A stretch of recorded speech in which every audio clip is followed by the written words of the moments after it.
For 5 consecutive Christmases, my children deliberately excluded me. So I bought a $1.5 million mountain estate and caught them breaking into my home planning to claim it as their vacation spot.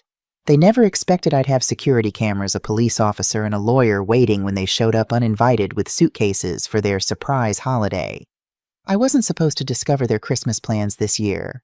The invitation that never came wasn't meant to be discussed in my presence.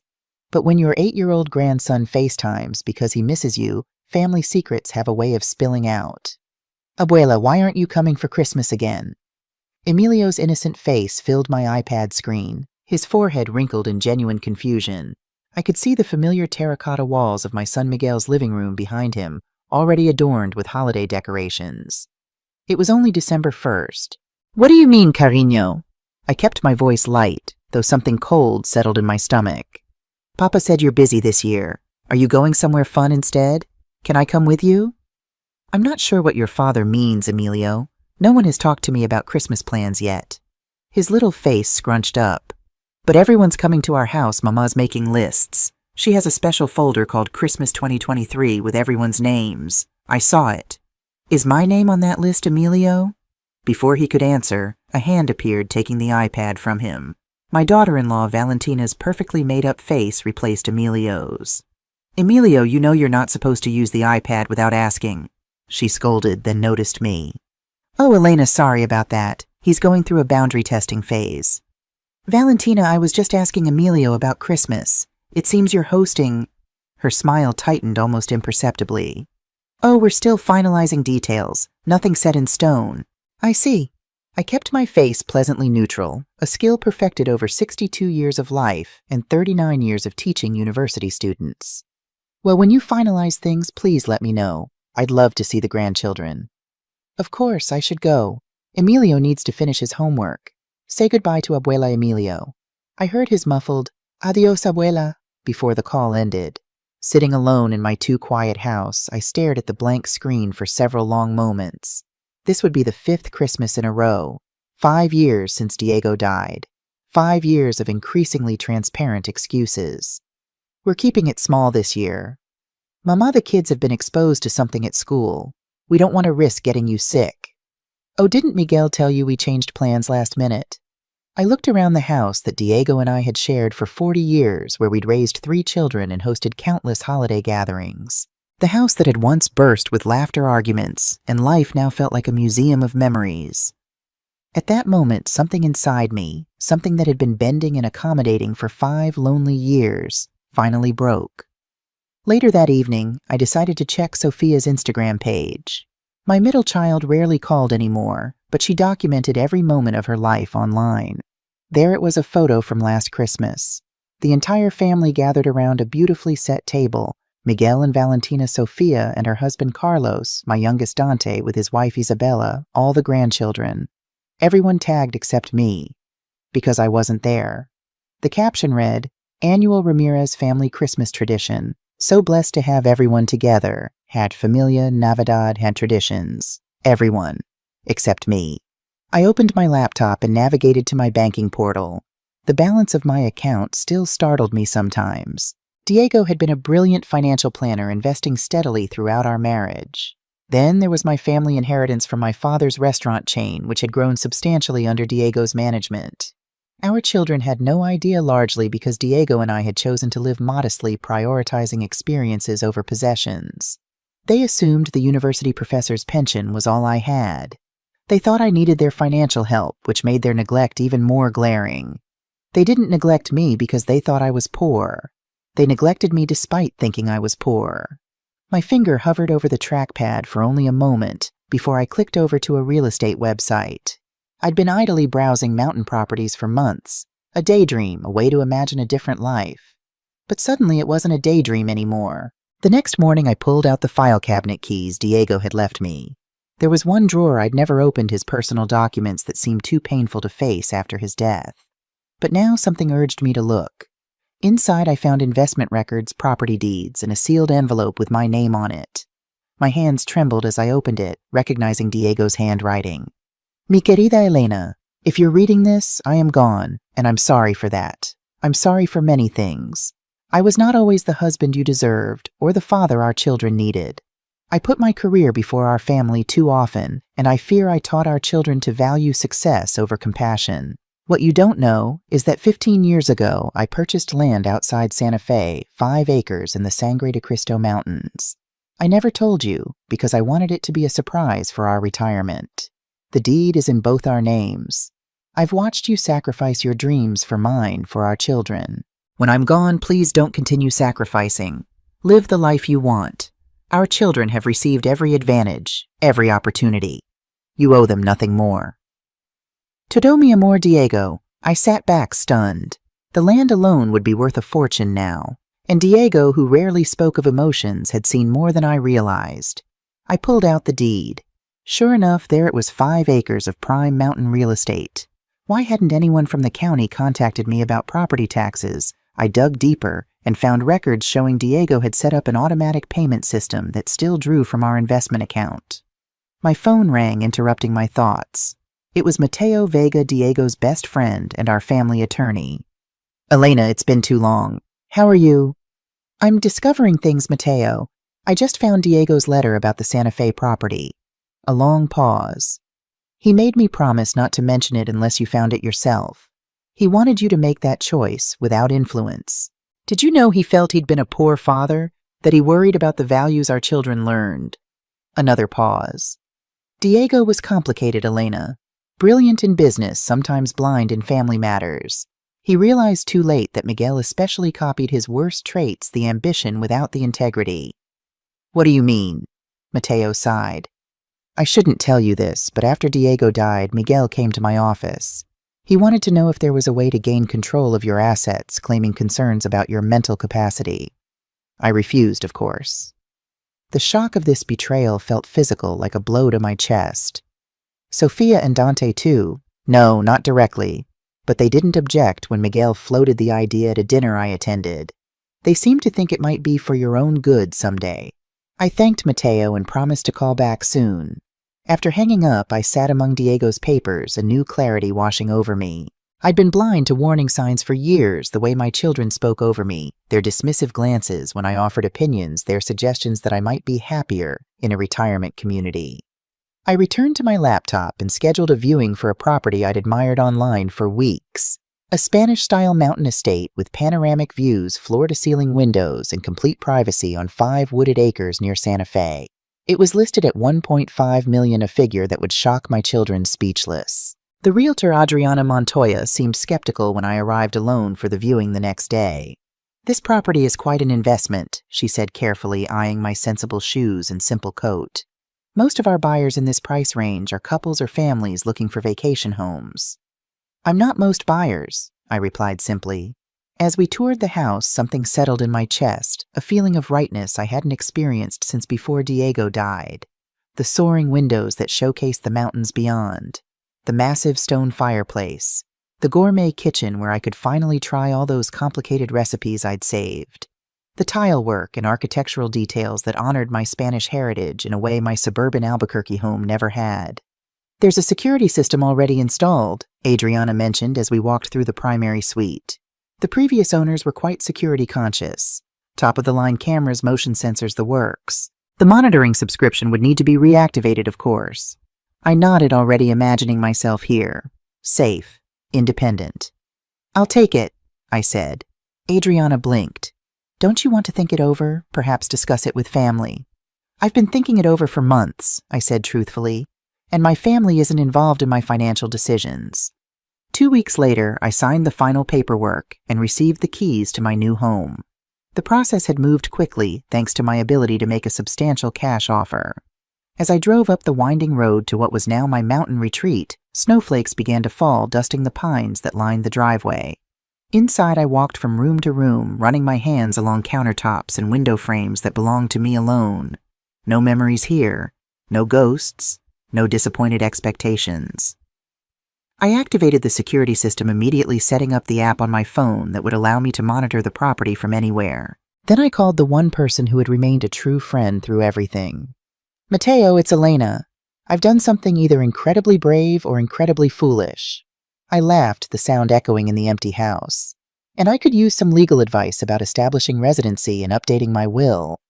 As I explained what I'd done, his initial surprise gave way to wholehearted support. "It's about damn time you did something for yourself, Ellie," he said warmly. "I'll come up this weekend to help you get settled. We'll review all the paperwork and make sure everything's in order." As I ended the call, I stood at the wall of windows, watching snow blanket the mountains. For the first time in 5 years, I was looking forward to Christmas, a Christmas that would be entirely my own. The first week in my mountain home passed in a blur of deliveries and decisions. I'd brought only personal items from my old house, choosing to furnish this new space entirely from scratch. Each purchase felt like a declaration. This is who I am now. This is what I like. No more accommodating Diego's preference for traditional furniture. No more keeping the children's outdated bedrooms pristine for visits that rarely happened. Every choice, from the sleek sectional sofa to the queen-sized bed with its adjustable base, prioritized my comfort alone. "You're nesting," Matteo observed on Friday evening, arriving with his overnight bag and a bottle of expensive champagne. His salt and pepper hair was dusted with snowflakes, his familiar face creased with a smile that reached all the way to his eyes. "Is that what this is?" I laughed, taking the champagne. "I thought I was having a late-life crisis." "A crisis involves poor decision-making." This he gestured around the open-concept living area with its breathtaking Twilight Mountain view, "is possibly the most sensible thing you've done in years." After showing him to the guest room, I gave Matteo the full tour ending in the home office where I'd set up the security system's monitoring station. Multiple screens displayed feeds from cameras positioned around the property's perimeter and at each entrance. "Quite the command center," Matteo remarked, raising an eyebrow. "Planning for a siege." "Just being practical. I'm a woman living alone in a relatively remote location." I didn't mention my nagging fear that my children might not respect my boundaries once they discovered my new home. Some instinct told me to keep that concern to myself for now. Over dinner, a bouillabaisse I'd always wanted to try cooking but never had because Miguel claimed to hate seafood, Matteo helped me work through the practicalities of my new life. We discussed updating my will, changing my official residence, and notifying relevant institutions of my new address. "What about the old house?" he asked, refilling our wine glasses. "I'm considering selling it," I admitted. "There's nothing keeping me there anymore." A flash of concern crossed his face. "Have you told your children about any of this?" "Not yet." I traced the rim of my glass, avoiding his gaze. "They haven't called. Not even to discuss Christmas plans that apparently don't include me." Matteo's expression darkened. He'd witnessed my increasing isolation over the past 5 years, had seen how my children's visits became shorter and less frequent, how they forgot to include me in family gatherings while simultaneously making comments about my modest lifestyle and suggesting senior living facilities. "They take after their father in all the wrong ways," he said quietly. Diego had been brilliant and driven, but also controlling and status-conscious. I'd balanced those tendencies during our marriage, but without my influence, those traits had flourished unchecked in our children.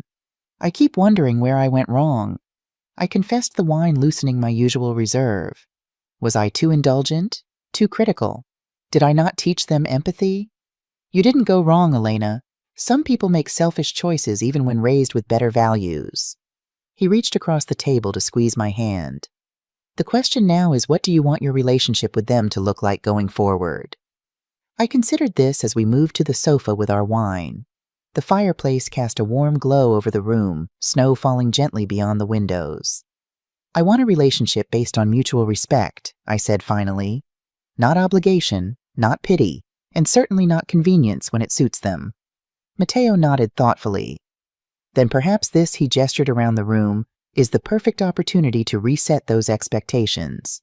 The next morning brought more snow and an unexpected visitor. I was arranging newly delivered books on the shelves when the security system chimed, alerting me to movement at the front entrance. On the monitor, I saw a man in his early 40s wearing a heavy jacket, a police department knit cap pulled over his ears. He carried a basket of some kind and was looking directly at the doorbell camera. "Good morning," he said, his voice coming through the system speaker. "I'm Javier Cruz, your neighbor from down the road. Thought I'd welcome you to the mountain." I hesitated only briefly before using the intercom. "That's very kind. I'll be right there." Javier Cruz stood a good 6 inches taller than my 5'5" frame, with broad shoulders and a face weathered by outdoor living. Despite his imposing physical presence, his smile was gentle as he handed me the basket. "Homemade sourdough, local honey, and a decent bottle of whiskey," he explained. "Mountain essentials." "That's incredibly thoughtful. Would you like to come in for coffee? I just made a fresh pot." Over steaming mugs at my kitchen island, I learned that Javier was a police officer currently on medical leave, recovering from a shoulder injury sustained in the line of duty. He lived year-round in a cabin about half a mile down the mountain road. "Not many full-timers up here," he noted, glancing appreciatively around the house. "Most properties are weekend retreats for city folks who rarely bother to introduce themselves." "I'm planning to live here permanently," I explained, surprising myself with how right those words felt. "I recently retired from teaching Spanish literature at the university." "On your own?" he asked, then immediately backpedaled. "Sorry, that's none of my business." "It's fine. Yes, I'm on my own. My husband passed away 5 years ago and my children have their own lives." The simplified version of a complicated reality. Javier nodded, seeming to understand what I wasn't saying. "Well, mountain neighbors look out for each other. I'm just down the road if you ever need anything." He scribbled his number on a notepad on my counter. "Cell service can be spotty during storms, but I've got a landline that never fails, and I'm usually home these days while this shoulder heals." "Gracias," I replied, automatically slipping into Spanish. His eyes lit up. "Hablas español?" "Sí, es mi lengua materna. I'm from Madrid, originally came to the States for graduate school and never left." "Mi familia es de Chihuahua," he said with a smile. 3 generations in New Mexico now, but we keep the language alive. After he left, I stood at the window watching him navigate the snowy path back to the road. There was something reassuring about knowing someone was nearby, someone who had chosen this same solitude but remained open to connection. That evening, as Mateo prepared to return to the city, he noticed Javier's number on the counter. "Making friends already?" he asked with a smile. "Just getting to know the neighbors," I replied. "Javier says there aren't many year-round residents." "Javier, is it?" Mateo's eyebrows rose teasingly. "Should I be jealous that you've replaced me as your emergency contact so quickly?" I laughed and swatted his arm. "Don't be ridiculous. He's young enough to be my son." "And much more attentive than your actual sons," Mateo observed pointedly as we hugged goodbye at the door. He held me a moment longer than usual. "I'm proud of you, Elena. This is your second act. Make it everything you want it to be." Watching his taillights disappear down the snowy road, I felt a curious lightness. For the first time in decades, my life was entirely my own to shape. 2 weeks passed in peaceful solitude. I established routines that pleased no one but myself. Morning yoga facing the mountains. Afternoons reading by the fireplace. Evenings experimenting with complex recipes I'd always wanted to try. I spoke with Mateo every few days and exchanged friendly waves with Javier when our paths crossed on the private road we shared. I'd almost forgotten about Christmas until my phone rang on December 18th. Miguel's name appeared on the screen, my first contact from any of my children since moving to the mountain. "Mama," he said when I answered, his voice carrying that familiar note of forced patience. "Where have you been? I've tried calling the house twice this week." "Hello, Miguel. I've been at home." "No, you haven't. I drove by yesterday and the house was dark. Your car wasn't in the driveway." So he'd been checking up on me. Not out of concern, I suspected, but to confirm I'd be alone for Christmas again, making their exclusion less guilt-inducing. "I've moved," I said simply. A beat of silence.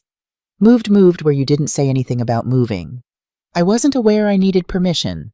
The words came out sharper than I'd intended, years of suppressed hurt finding their voice. "Of course you don't need permission," he backpedaled quickly. "It's just, this is sudden. Where are you living now, some senior community?" The assumption stung. "No, Miguel. I've bought a house in the mountains." "You've what?" His shock would have been comical under different circumstances. "Mama, that's... How could you possibly afford..." "Your father and I were always good with money," I replied, deliberately vague. "But your pension, the maintenance on mountain properties, the isolation..." He seemed to be processing out loud, recalibrating his understanding of my circumstances in real time. "I'm perfectly comfortable, thank you. Now, is there something specific you were calling about?" Another pause. "Actually, yes. We've been trying to finalize Christmas plans. Sophia and Dante are bringing the kids to our house for Christmas Eve. Then we're all thinking of taking a little holiday trip someplace with snow for the children." The perfect opening. Yet he still wasn't inviting me. 5 years of exclusion had made it habitual. "That sounds lovely," I hope you all enjoy yourselves. Right. Well, he cleared his throat. You'll be all right on your own for the holidays. I'm planning my own Christmas this year, I said truthfully. Something special. After ending the call, I sat watching snowflakes dance outside the windows, uneasiness settling over me.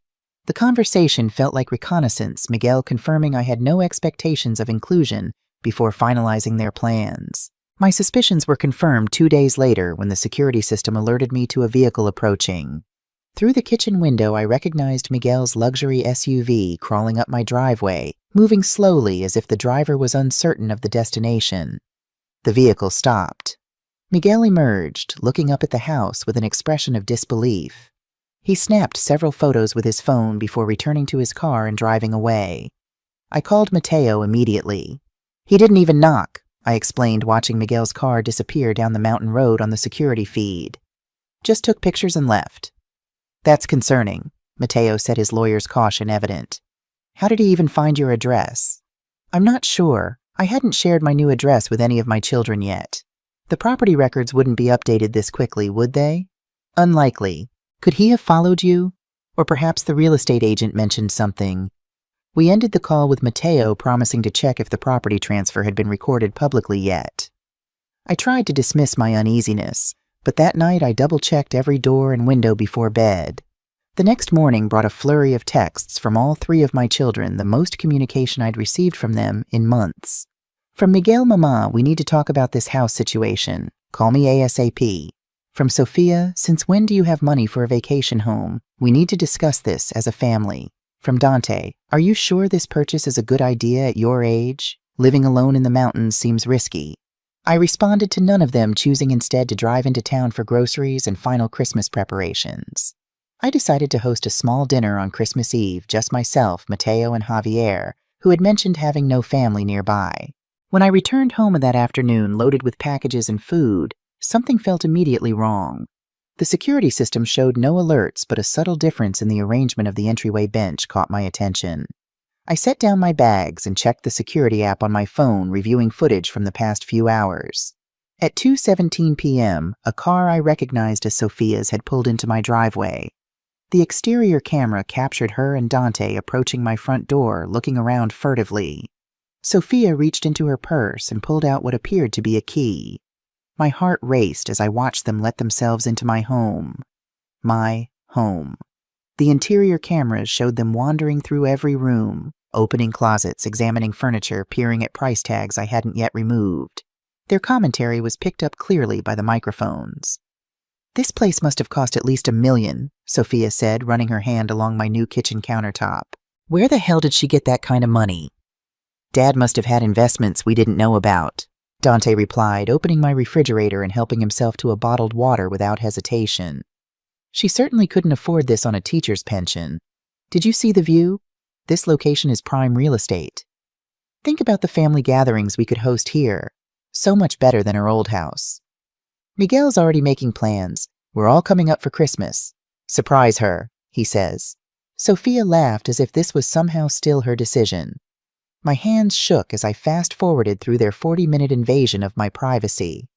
Before leaving, Sophia placed something on the kitchen counter, a spare key which she pointed to while saying something to Dante about making sure everyone has access. I checked the front door. It was locked, meaning they had relocked it when leaving. If I hadn't reviewed the security footage, I might never have known they had been inside my home. Fighting rising panic, I called Mateo, then Javier. Within 30 minutes, both men arrived. Javier still in his police uniform from an earlier shift. They had a key. I said, my voice steadier than I felt as I showed them the footage. Sophia used a key to enter my house without permission. The only way they could have a key is if someone from the real estate transaction provided it, Mateo said grimly, which would be highly unethical, possibly illegal. Javier studied the security footage with professional focus. This is textbook trespassing, he confirmed. Having a key doesn't grant legal permission to enter someone's home without consent. I took a deep breath, steadying myself against the kitchen island. They're planning to come here for Christmas, all of them. Miguel said they're going to surprise me. Do you want to change the locks? Javier asked practically. I want them to understand they can't just invade my life whenever it suits them. I replied, a lifetime of accommodating suddenly giving way to righteous anger. I want them to face consequences, for once. Mateo and Javier exchanged a look I couldn't quite interpret. What did you have in mind? Mateo asked carefully. I want to be prepared when they arrive. I said, my resolve strengthening. Not caught off guard, not emotional, not vulnerable. I want to meet them from a position of power. Javier nodded approvingly. The element of surprise should be yours, not theirs. Exactly. I paced the kitchen ideas, forming rapidly. They think they're surprising me, but we'll be waiting for them. The question is, what exactly do I want to happen when they show up? Mateo leaned against the counter, his legal mind already working. We should consider the practical aspects first. When do you think they'll arrive? Christmas Eve seems most likely, I reasoned, based on Sophia's comments about Miguel's plans. That gives us 3 days to prepare. Javier said, his tactical training evident in his approach. First priority is securing the property. I'd recommend changing the locks immediately. I agree, Mateo added. We should also find out how they obtained a key in the first place. The next morning, I called Adriana, my real estate agent, and explained the situation as diplomatically as possible. Mrs. Ramirez, I'm absolutely horrified. She responded, genuine distress in her voice. I can assure you no one from our agency would provide keys to anyone without your explicit authorization. Yet somehow my daughter has a key to my house, I replied, keeping my tone measured. A house whose address I haven't shared with any of my children. After promising to investigate immediately, Adriana called back within the hour. I've discovered what happened, she said, her voice tight with professional embarrassment. Your son Miguel contacted our office last week, claiming to be helping you move. He said you were having mobility issues and had asked him to coordinate some deliveries. The calculated nature of the deception made my stomach turn. And someone believed this without verifying with me. One of our new administrative assistants.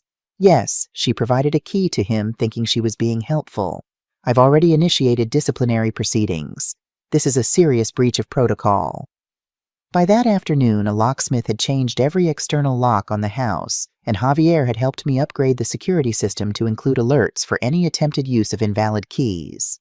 Mateo, meanwhile, had drawn up a formal notice of trespass that could be presented if necessary. You're sure you want to take such a hard line? Mateo asked as we reviewed the document. Once certain legal boundaries are established, it may be difficult to return to a more casual family relationship. I considered his words carefully, looking out at the mountains that had become my sanctuary. I'm not doing this to punish them, Mateo. I'm doing it to establish clear boundaries. For too long, they've treated me as an accessory to their lives, someone to be included or excluded at their convenience. That ends now. Javier arrived that evening with takeout from the local Thai restaurant, joining Mateo and me for an impromptu strategy session. As a police officer, his perspective was invaluable. Based on the security footage, they clearly entered without permission, he confirmed. That constitutes criminal trespass in this state. However, they could claim they believed they had implicit permission since Miguel obtained the key through seemingly legitimate means. So what are our options? I asked, picking at my pad thai. Several approaches, Javier said thoughtfully. The most confrontational would be to report the trespass officially, which could result in criminal charges. Less severe would be to simply prevent their entry when they arrive and inform them they're not welcome without invitation. Mateo raised a third possibility. Or you could allow them in on your terms. Let them arrive thinking they're surprising you, only to find you fully prepared and in control of the situation. A psychological rather than legal approach. Javier nodded. Potentially very effective. The idea resonated with me. After years of being dismissed and marginalized, there was a certain appeal to turning the tables completely. I like that option, I decided. Let them come thinking I'll be pathetically grateful for their presence, only to discover I've built a life that doesn't revolve around waiting for their attention. We spent the next hour outlining a detailed plan for Christmas Eve. Mateo would arrive early, providing legal backup if needed. Javier would be present in his official capacity, his uniform a clear symbol of authority. And I would be ready to reclaim my narrative completely. There's one more thing, I said as our planning concluded. I need to know exactly what they're expecting, which means I need to contact the one person who won't lie to me. The next morning I called Emilio under the pretext of asking what he wanted for Christmas. We're coming to see you, he blurted excitedly before I could even broach the subject. Dad says we're all going to your new house for Christmas. It's supposed to be a surprise, but I already know. That sounds wonderful, sweetheart, I said, keeping my tone light. Did Dad say when you're all coming? Christmas Eve, we're bringing all our presents and staying for 3 whole days. Mom says your house has lots of bedrooms for everyone. Did she? How thoughtful of her to make plans for my house. Dad says it's the perfect place for our family Christmas tradition. Emilio continued innocently. He's bringing the special nog that grown-ups drink, and Aunt Sophia is planning where to put the Christmas tree. Uncle Dante says there's probably a hot tub. Each word was a fresh revelation of their presumption. They weren't just visiting. They were appropriating my home entirely, planning to impose their traditions in my space without a single consideration for my wishes. After ending the call with Emilio, I sat in stunned silence for several minutes. The completeness of their entitlement was breathtaking. They hadn't just excluded me from their Christmas plans for 5 years, they now intended to commandeer my private retreat for their own convenience. That evening, when Javier stopped by to install additional security cameras, I shared what I'd learned. They're planning to stay for 3 days, I explained, unable to keep the disbelief from my voice. They've already decided where to put their tree, which rooms they'll use. Everything. Not a single one of them has actually asked if they're welcome here. Javier's expression darkened. This goes beyond presumptuous. They're treating your home as community property. Exactly. I handed him a cup of tea, our evening ritual developing naturally over the past days. Which means our Christmas Eve reception needs to be absolutely clear. This is my home, my life, my choice who enters and who doesn't. Are you prepared for the potential fallout? He asked gently. Family confrontations around holidays can leave lasting damage. I gazed out at the snow-covered mountains, their enduring presence a reminder of my own newfound strength. The damage has already been done, Javier. For 5 years, they've shown me exactly where I stand in their lives. All I'm doing now is showing them where they stand in mine. Christmas Eve morning dawned clear and cold. Sunlight glittered across untouched snow like scattered diamonds.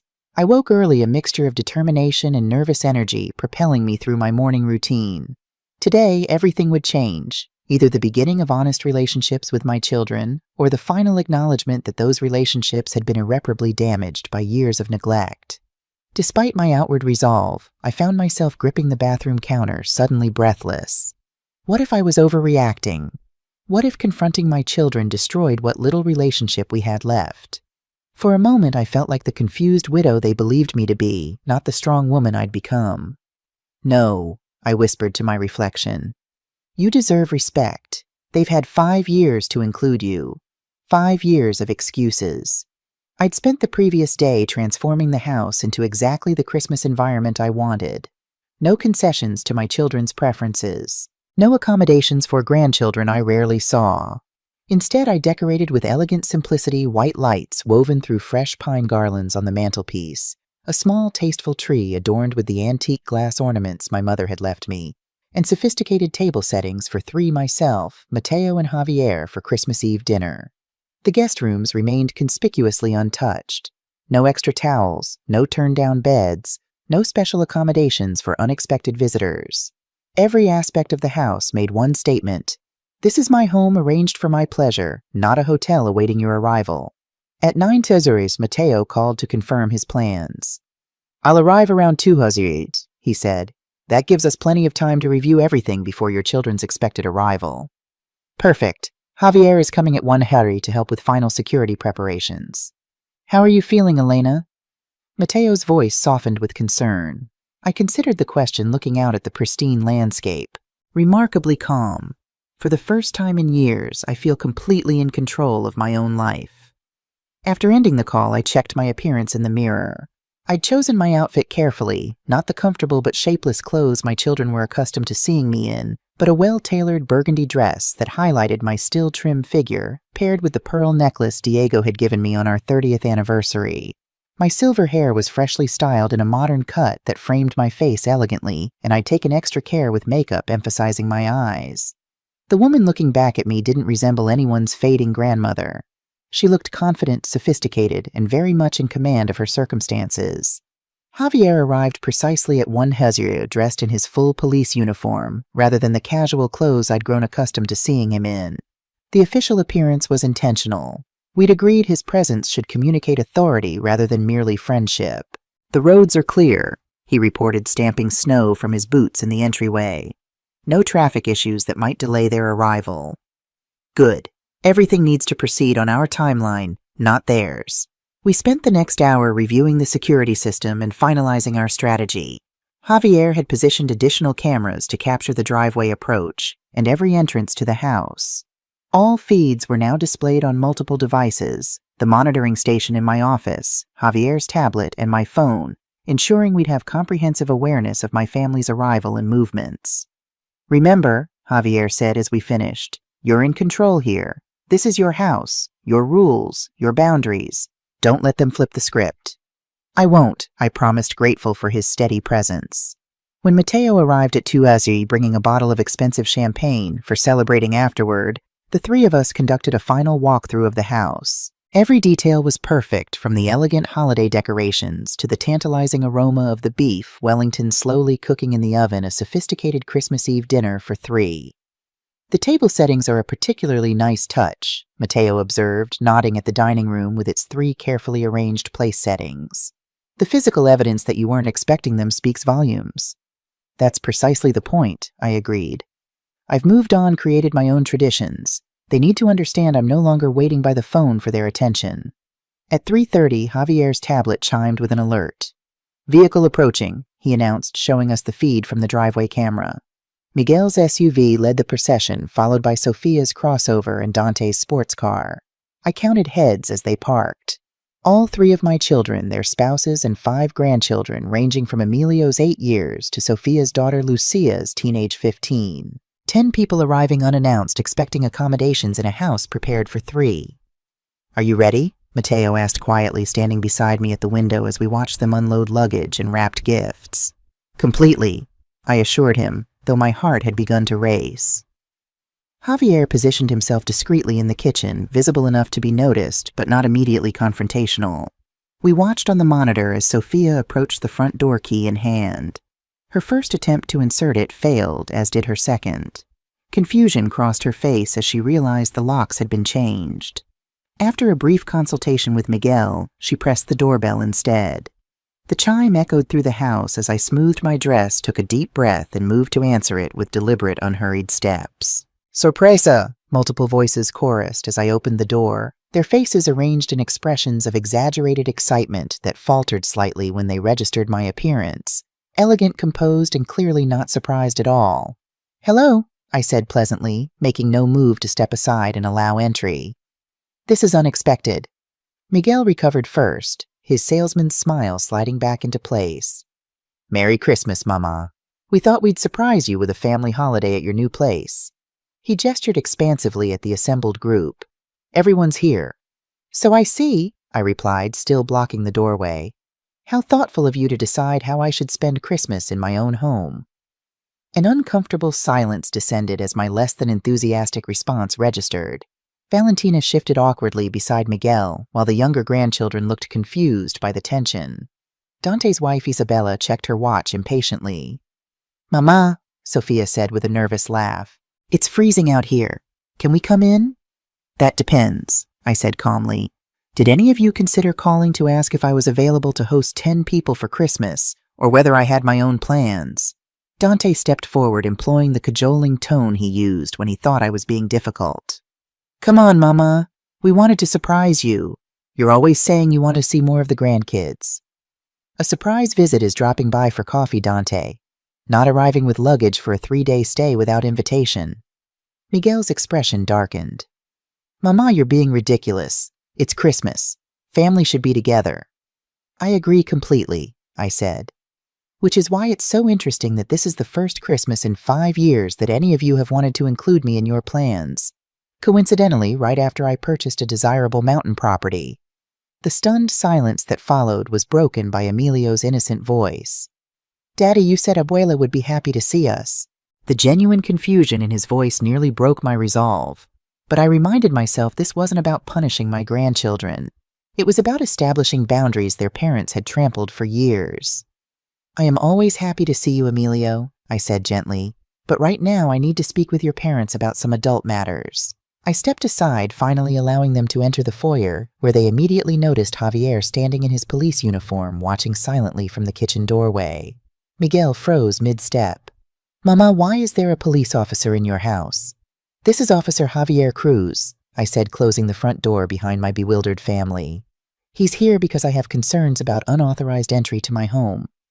Unauthorized entry? Sophia's voice rose in confusion. What are you talking about? Perhaps we should all move to the living room, I suggested calmly. Children, there's hot chocolate and cookies in the kitchen if you'd like some. Valentina hesitantly shepherded the younger grandchildren toward the kitchen, while 15-year-old Lucia and 13-year-old Marco remained clearly intrigued by the unfolding adult drama. Mateo stepped forward from where he'd been observing in the living room. I'm Mateo Vega, he introduced himself with professional courtesy. Mrs. Ramirez's attorney. Attorney? Miguel's face flushed. Mama, what the hell is going on? I gestured toward the seating area. Please sit down. We have matters to discuss before we determine whether this surprise visit of yours can proceed. They complied reluctantly, exchanging alarmed glances as they arranged themselves on the sofas facing the fireplace. I remained standing, a deliberate choice to maintain the position of authority in my own home. 2 days ago, I began, my voice steady. Sophia and Dante entered this house without my knowledge or permission, using a key that Miguel obtained through deception. That's ridiculous, Dante protested immediately. We were just checking out the place, Sophia interjected, shooting him a warning glance. We were excited about your new home, Mama. So excited that you didn't bother to call first, or knock, or wait for an invitation. I gestured toward the large monitor on the wall which Javier had cued with the security footage.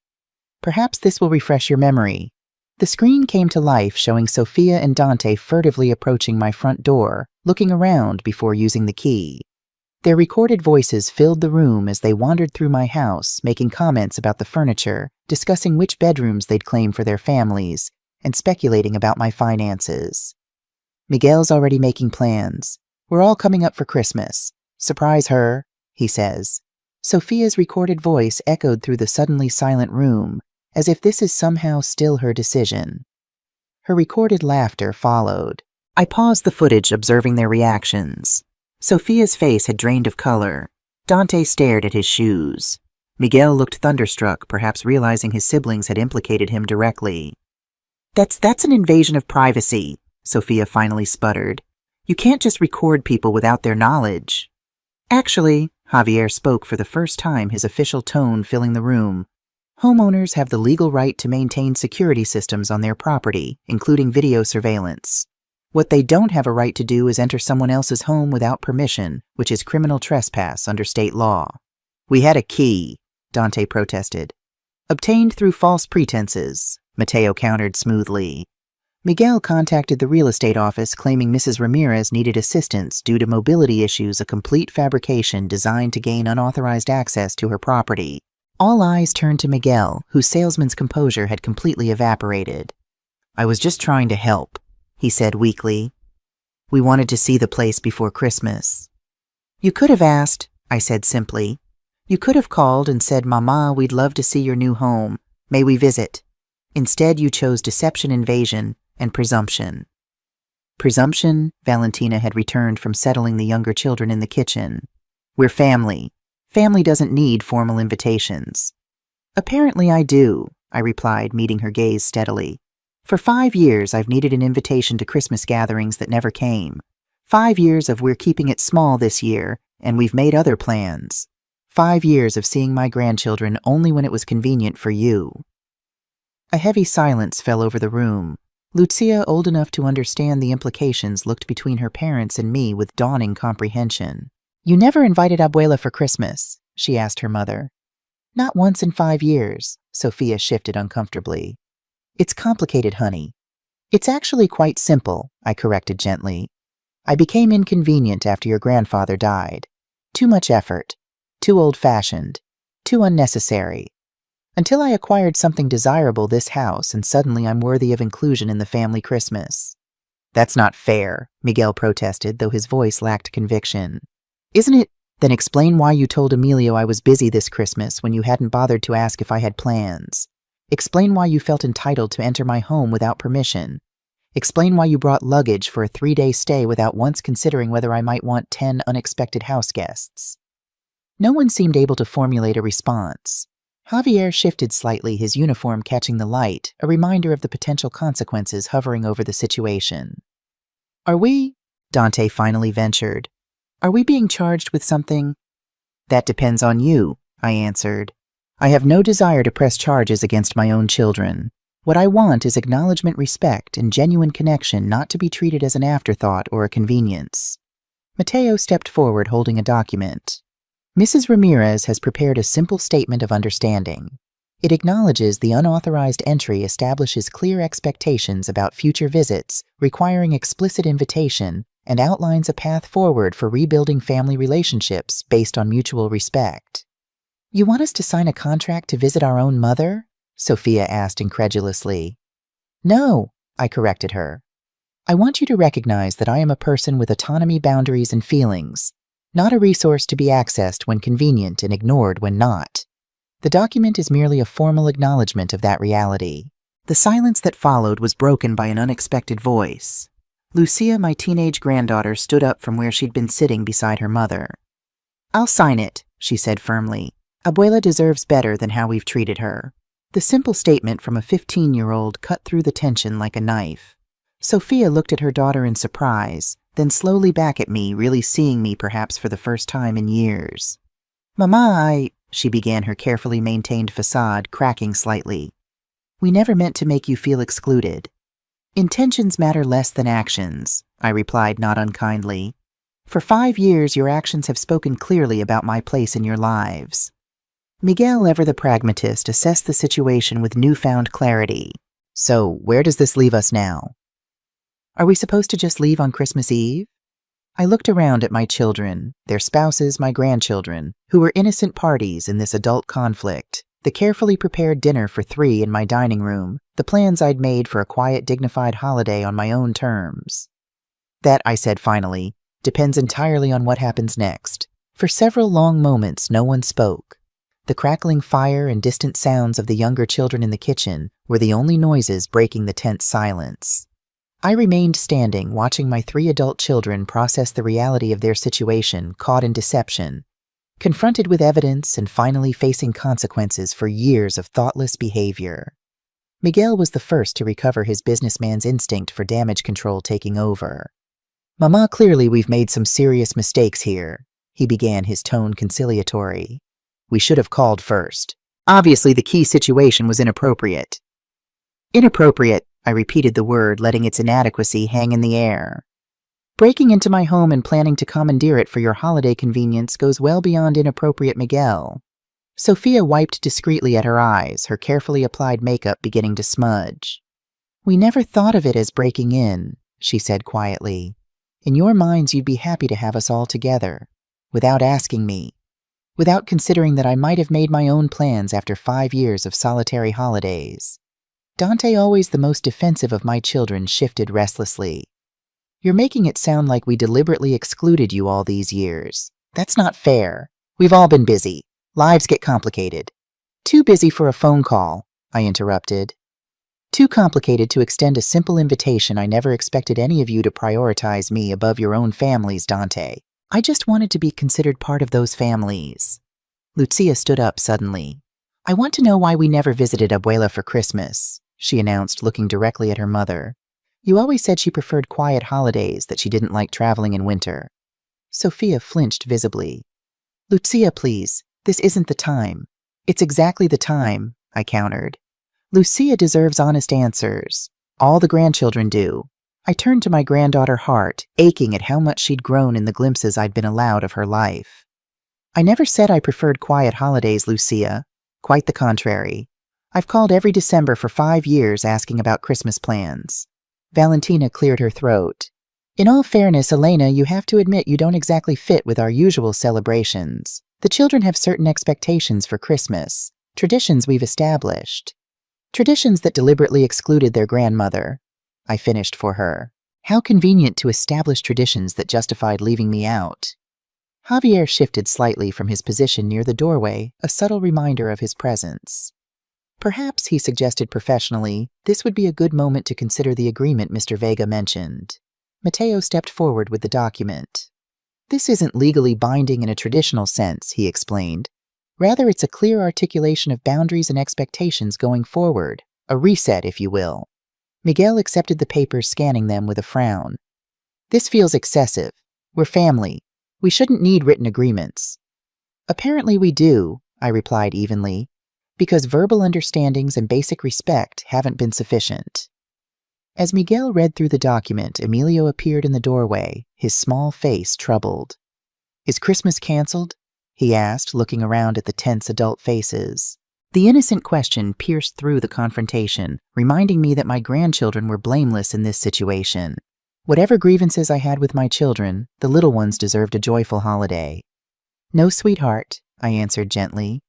We're just deciding what kind of Christmas we're going to have. Valentina moved to shepherd Emilio back to the kitchen, but I raised my hand to stop her. Let him stay. In fact, let's have all the children join us. They should understand what's happening. After the remaining grandchildren were gathered, I addressed them directly. I love all of you very much. I began making eye contact with each small face, and I've missed you terribly during all the holidays we haven't shared. Your parents and I are trying to figure out how we can be a better family going forward, one where everyone feels included and respected. 8-year-old Emilio frowned thoughtfully, like when you tell us to use our words instead of grabbing toys. A ripple of uncomfortable laughter moved through the adults, the simple childhood parallel cutting straight to the heart of the matter. Exactly like that, I agreed. Sometimes even grown-ups need reminders about sharing and considering others' feelings.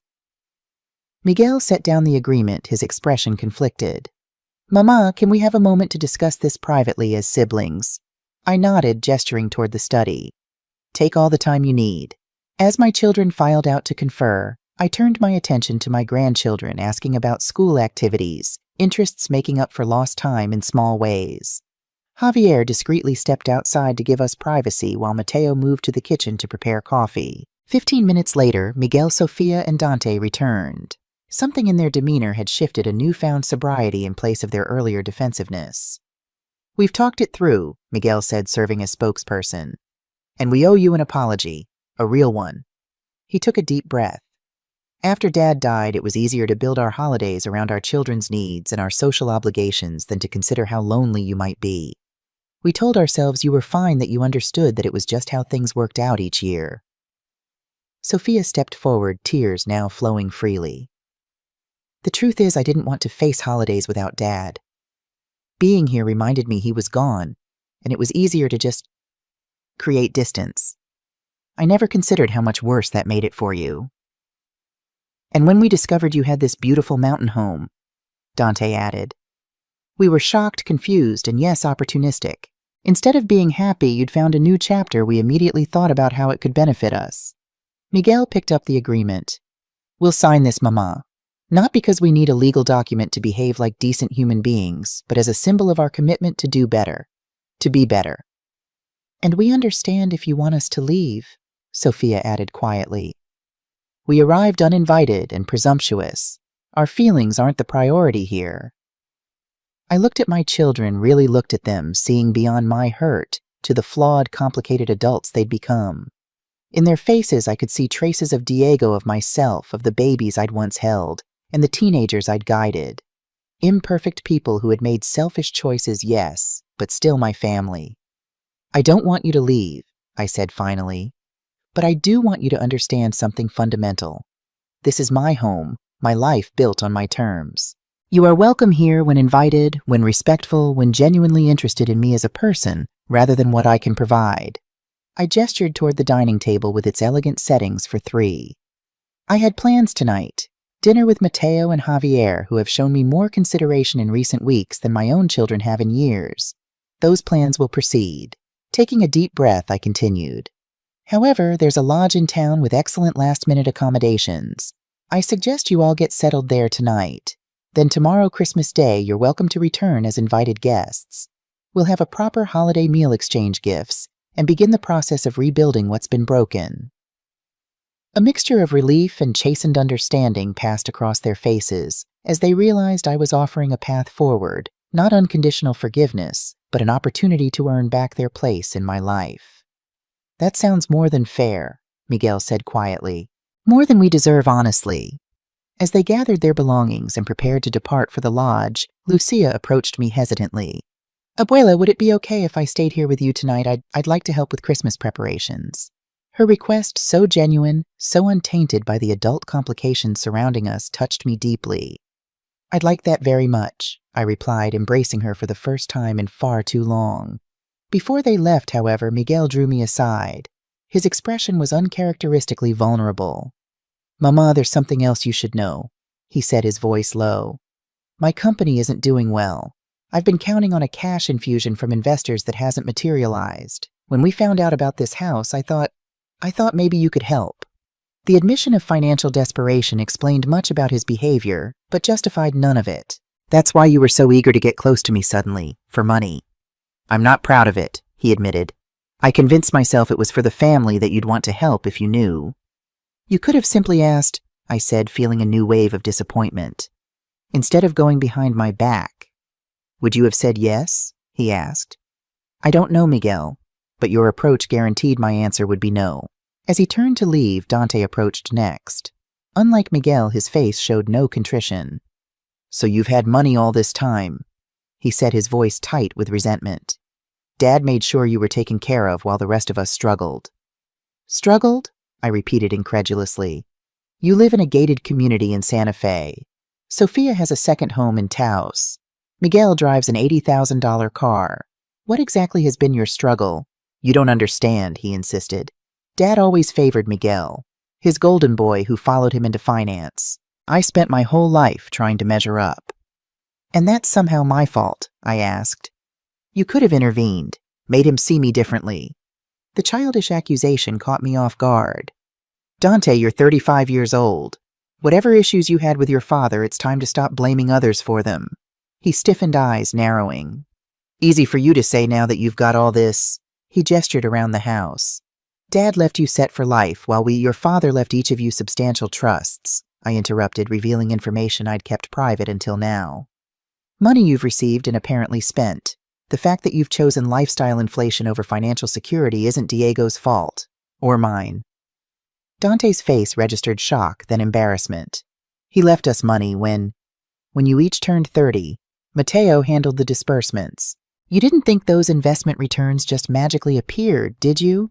Diego wanted you to believe they were the fruits of your own financial decisions to teach responsibility." I had no idea," he stammered. "Clearly," I said. "Now I think it's time you joined the others. We've said enough for one night." As they finally departed for the lodge, Sophia lingered on the porch, watching the others get into their vehicles. When we were alone, she turned to me with tears streaming down her face.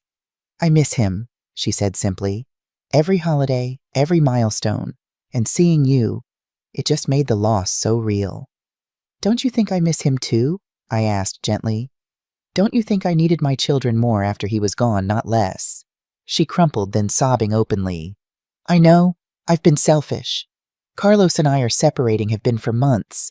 I didn't tell anyone because I couldn't face Dad not being here to advise me. So I just pushed everything away, including you." I embraced my daughter, feeling her body shake with grief too long suppressed. "You don't have to face it alone, Sophia. That was always your father's way, shouldering everything privately. It doesn't have to be yours." She nodded against my shoulder, then pulled back, wiping her eyes. "I should go. The children are waiting." "Tomorrow," I promised. "We'll talk more tomorrow." After the caravan of vehicles departed for the lodge, an extraordinary silence settled over the house. Javier excused himself to change out of his uniform, promising to return for dinner as planned. Mateo opened the bottle of champagne he'd brought, pouring 3 glasses, one for himself, one for me, and one for Lucia, which I replaced with sparkling cider despite her protests that 15 was practically grown up in Europe. "Well," Mateo said, raising his glass, "that went rather differently than expected." "Did it, Dee?" I took a thoughtful sip. They reacted exactly as they always have, with surprise that I might have needs and boundaries of my own. "But they signed the agreement," Lucia pointed out clearly, still processing the afternoon's events. "That's something, isn't it?" "It's a beginning," I acknowledged. "Actions will matter more than signatures." As Javier returned in civilian clothes and we settled in for our originally planned dinner, Lucia watched us with curious eyes, the elegant table, the sophisticated menu, the easy conversation flowing between the three adults. It was clearly not the grandmother she thought she knew. "You're different here," she observed as I served the beef Wellington. "More, I don't know, yourself." "That's perceptive," I smiled at her. "For a long time after your grandfather died, I defined myself by my relationship to others. Diego's widow, your parents' mother, your grandmother. This place represents the first decision I've made solely for myself in decades." "Why didn't you tell anyone about buying it? I mean—" She considered her question carefully. "I needed space to rediscover who I am when I'm not performing roles for other people. Your parents and uncles have had very specific expectations of who Mama should be. Quiet, accommodating, grateful for whatever attention they deigned to give me." Javier nodded understanding. "Reinvention requires distance sometimes." "Exactly," I agreed. I needed to hear my own voice again without it being immediately dismissed or overridden. Lucia twisted her napkin thoughtfully. "Mom always talks about you like you're fragile, like you couldn't handle change or complexity. But you're not like that at all." "That perception served their narrative," Mateo observed. "If Elena was too fragile to handle family gatherings or too set in her ways to enjoy their modern celebrations, they could exclude her without guilt." "That's harsh," Lucia protested, though her expression suggested she recognized the truth in his words. "But accurate," I said gently. "It's not a pleasant realization, I know, but part of growing up is recognizing that parents are flawed, complicated humans, not the perfect authorities we imagine in childhood." Our dinner stretched into a long evening of honest conversation. Lucia asked questions about her grandfather, about my life before marriage, and children about my teaching career, subjects her parents had rarely explored. I found myself speaking more freely than I had in years, no longer measuring my words against potential judgment or dismissal. When she finally yawned around 11 Haziris, I showed her to one of the guest rooms, the blue room with its magnificent view of the moonlit mountains. "This would have been Mom and Dad's room, wouldn't it?" she asked, taking in the elegant furnishings. "If they'd stayed, probably. Your mother has always preferred blue." "I'm glad they're not here tonight," Lucia confessed quietly. "It's nice having you to myself for once." After she'd settled in, I rejoined Mateo and Javier in the living room where they sat nursing nightcaps by the fire. "She's a remarkable young woman," Mateo observed, "more insightful than her mother was at that age." "She reminds me of you," Javier added with a warm smile, clear-eyed about people's motivations. "I was never that perceptive at 15. I laughed, accepting the small glass of brandy Mateo offered. "But I hope she maintains that clarity. It will serve her well." "What about tomorrow?" Javier asked, returning to practical matters. "Are you ready for the full family invasion?" I considered this, watching the firelight dance across the ceiling. "I think so. Today wasn't about punishing them. It was about establishing that I'm not a supporting character in their lives anymore. I have agency boundaries and expectations of my own. They needed that wake-up call." "Agreed," Mateo nodded, "though I suspect old habits will reassert themselves if you're not vigilant." "Probably," I acknowledged, "but I'm not the same person they could dismiss so easily anymore. This place," I gestured around the room that represented my independence, "isn't just a house. It's a statement about who I am now and how I expect to be treated." After Mateo and Javier departed with promises to check in tomorrow, I found myself alone with Lucia in my mountain sanctuary, reflecting on the day's confrontation and surprising resolution. Everything had changed in ways I couldn't have predicted when I first discovered my children's planned invasion. I slept deeply that night, waking Christmas morning to find Lucia already in the kitchen, attempting to make Belgian waffles using a recipe she'd found online. "I wanted to surprise you with breakfast," she explained sheepishly, flour dusting her cheek. "But I think I misunderstood how the waffle iron works." Together we salvaged the breakfast, laughing at the mishaps as we ate at the kitchen island. "Do you think today will be weird?" she asked hesitantly. "After yesterday?" "Probably," I admitted. "Growth usually involves some discomfort." "Are you still mad at them?"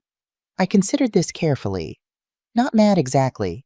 Disappointed, certainly, but also hopeful that yesterday might have been the beginning of something better. By noon, my children began arriving from the lodge more tentatively this time, knocking respectfully and waiting to be invited in. They brought their overnight bags, but left them in their vehicles until explicitly welcomed. Small changes that signaled they'd absorbed at least some of yesterday's lessons. Miguel presented me with a beautifully wrapped package. "We got you something special," he explained. Before we knew about the house. It seems inadequate now, but we hope you'll like it." Inside was an elegant photo album professionally assembled with pictures spanning decades from my wedding to Diego through the births of grandchildren and various family milestones. Many of the photos I'd never seen before. "We realized you might not have copies of a lot of these," Sophia explained, "especially the recent ones of the grandkids." The thoughtfulness of the gift, albeit late, touched me. "Thank you. This means a great deal." The afternoon proceeded with a curious mixture of formality and genuine effort. Without the presumption of control, my children seemed unsure how to behave in my home. They asked permission before using the kitchen, consulted me about activities, and generally exhibited a cautiousness that, while slightly awkward, represented a meaningful shift in dynamics. As we were all gathered in the great room, Miguel's phone rang. He glanced at it, then excused himself to take the call in the hallway.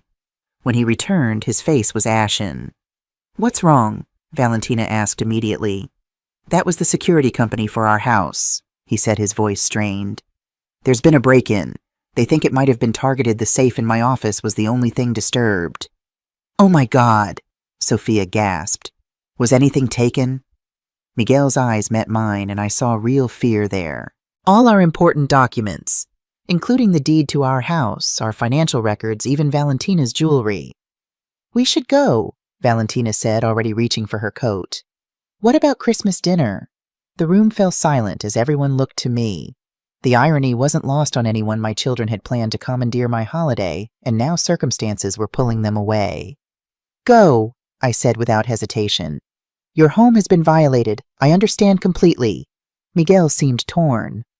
"Mama, after everything yesterday, I don't want you to think that you're putting your family first," I finished for him.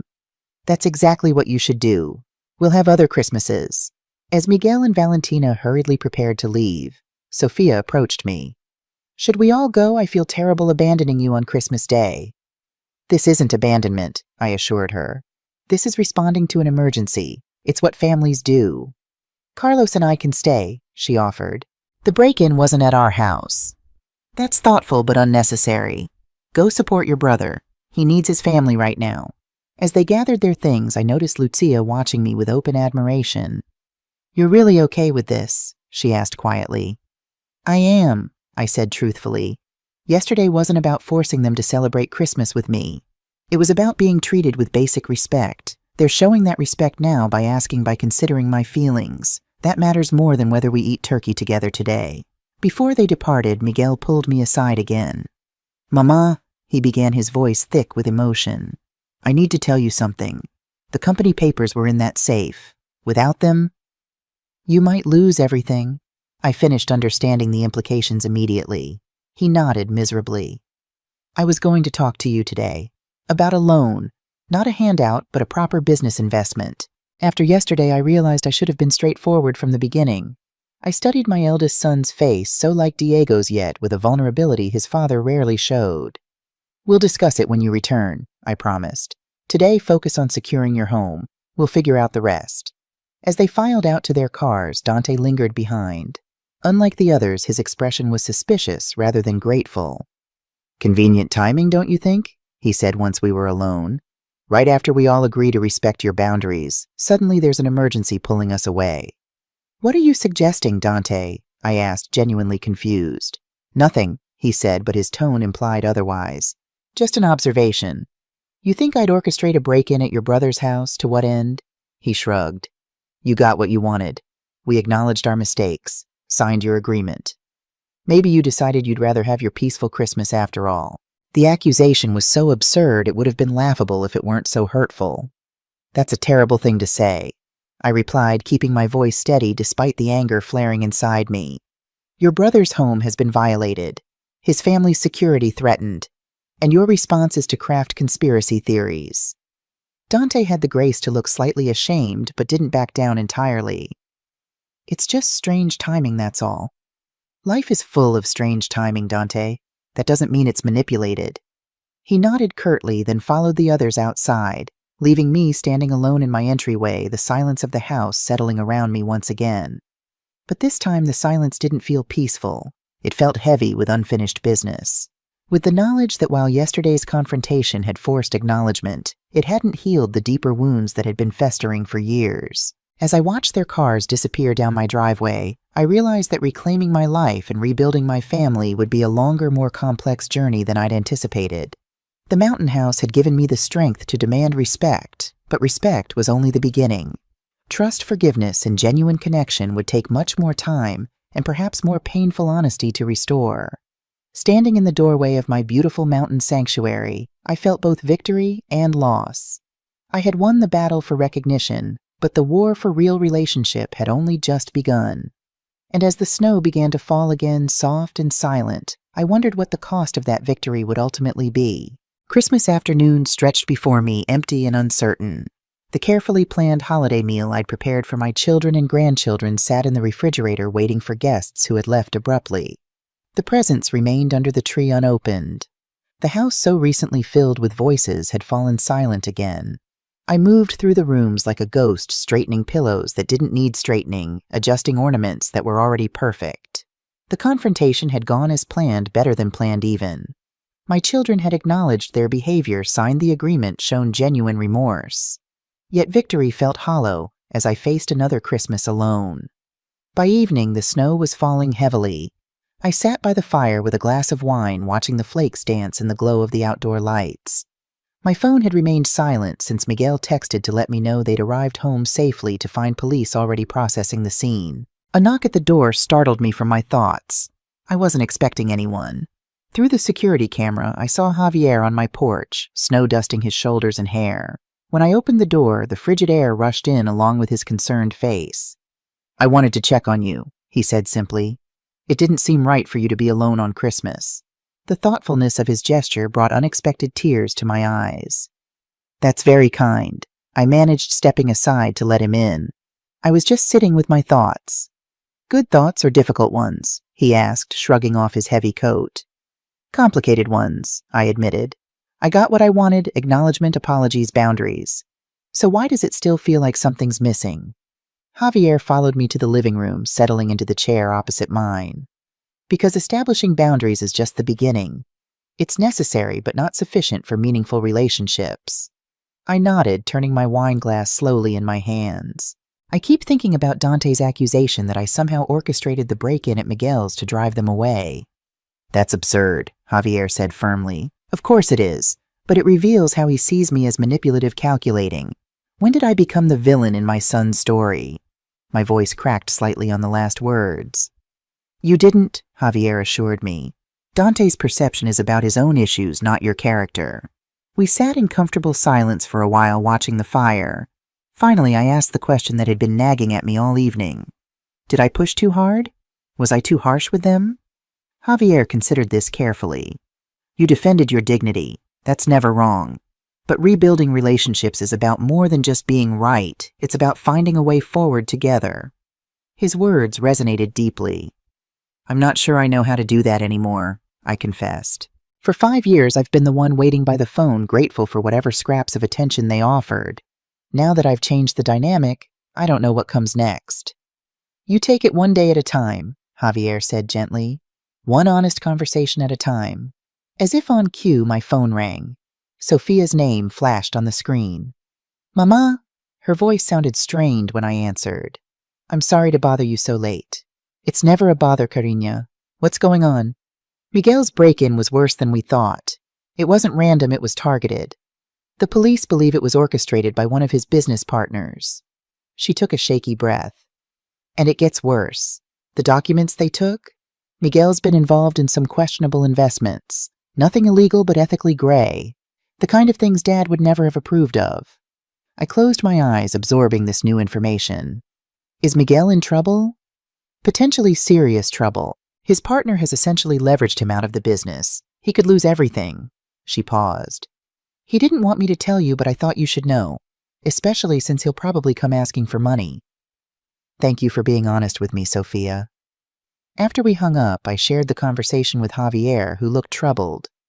"Financial desperation can drive people to do terrible things," he said. "I've seen it many times in my work." "You think Miguel might have been planning to take advantage of me all along?" "I don't know. but I'm glad you set clear boundaries before money became part of the equation. Later, as Javier prepared to leave, we stood awkwardly at the door. Our relationship had evolved rapidly over these intense days, creating an unexpected intimacy neither of us had anticipated. "Thank you for checking on me," I said. "It meant more than you know. That's what neighbors do," he replied with a smile that suggested he considered us more than just neighbors. "Would you like to come for dinner tomorrow?" I asked impulsively. "I have an entire holiday feast with no one to share it." "I'd like that very much." After he left, I returned to the fireside, but my thoughts had shifted. The emptiness I'd felt earlier had been replaced by something else, a quiet determination to move forward, not just in reclaiming my independence, but in building something new, something authentic. I picked up Diego's letter from where I kept it in my desk drawer and read his words again. "When I'm gone, please don't continue sacrificing. Live the life you want." "I'm trying, Diego," I whispered to the empty room. "I'm finally trying." I awoke early the next morning to discover nearly 2 feet of fresh snow had fallen overnight. The mountain landscape looked transformed, pristine, and silent under its white blanket. As I made coffee, my phone chimed with a weather alert. A severe winter storm warning had been issued with an additional foot of snow expected by evening. I was texting Javier to confirm our dinner plans when another message arrived from Sophia Roads to town, closed due to conditions. "Stuck at lodge until plows come through. Everyone's safe but restless." "How are you holding up?" I assured her I was fine and well prepared for winter weather. My pantry was fully stocked, the generator tested, and the heating system in perfect order, all precautions I'd taken when purchasing a mountain property.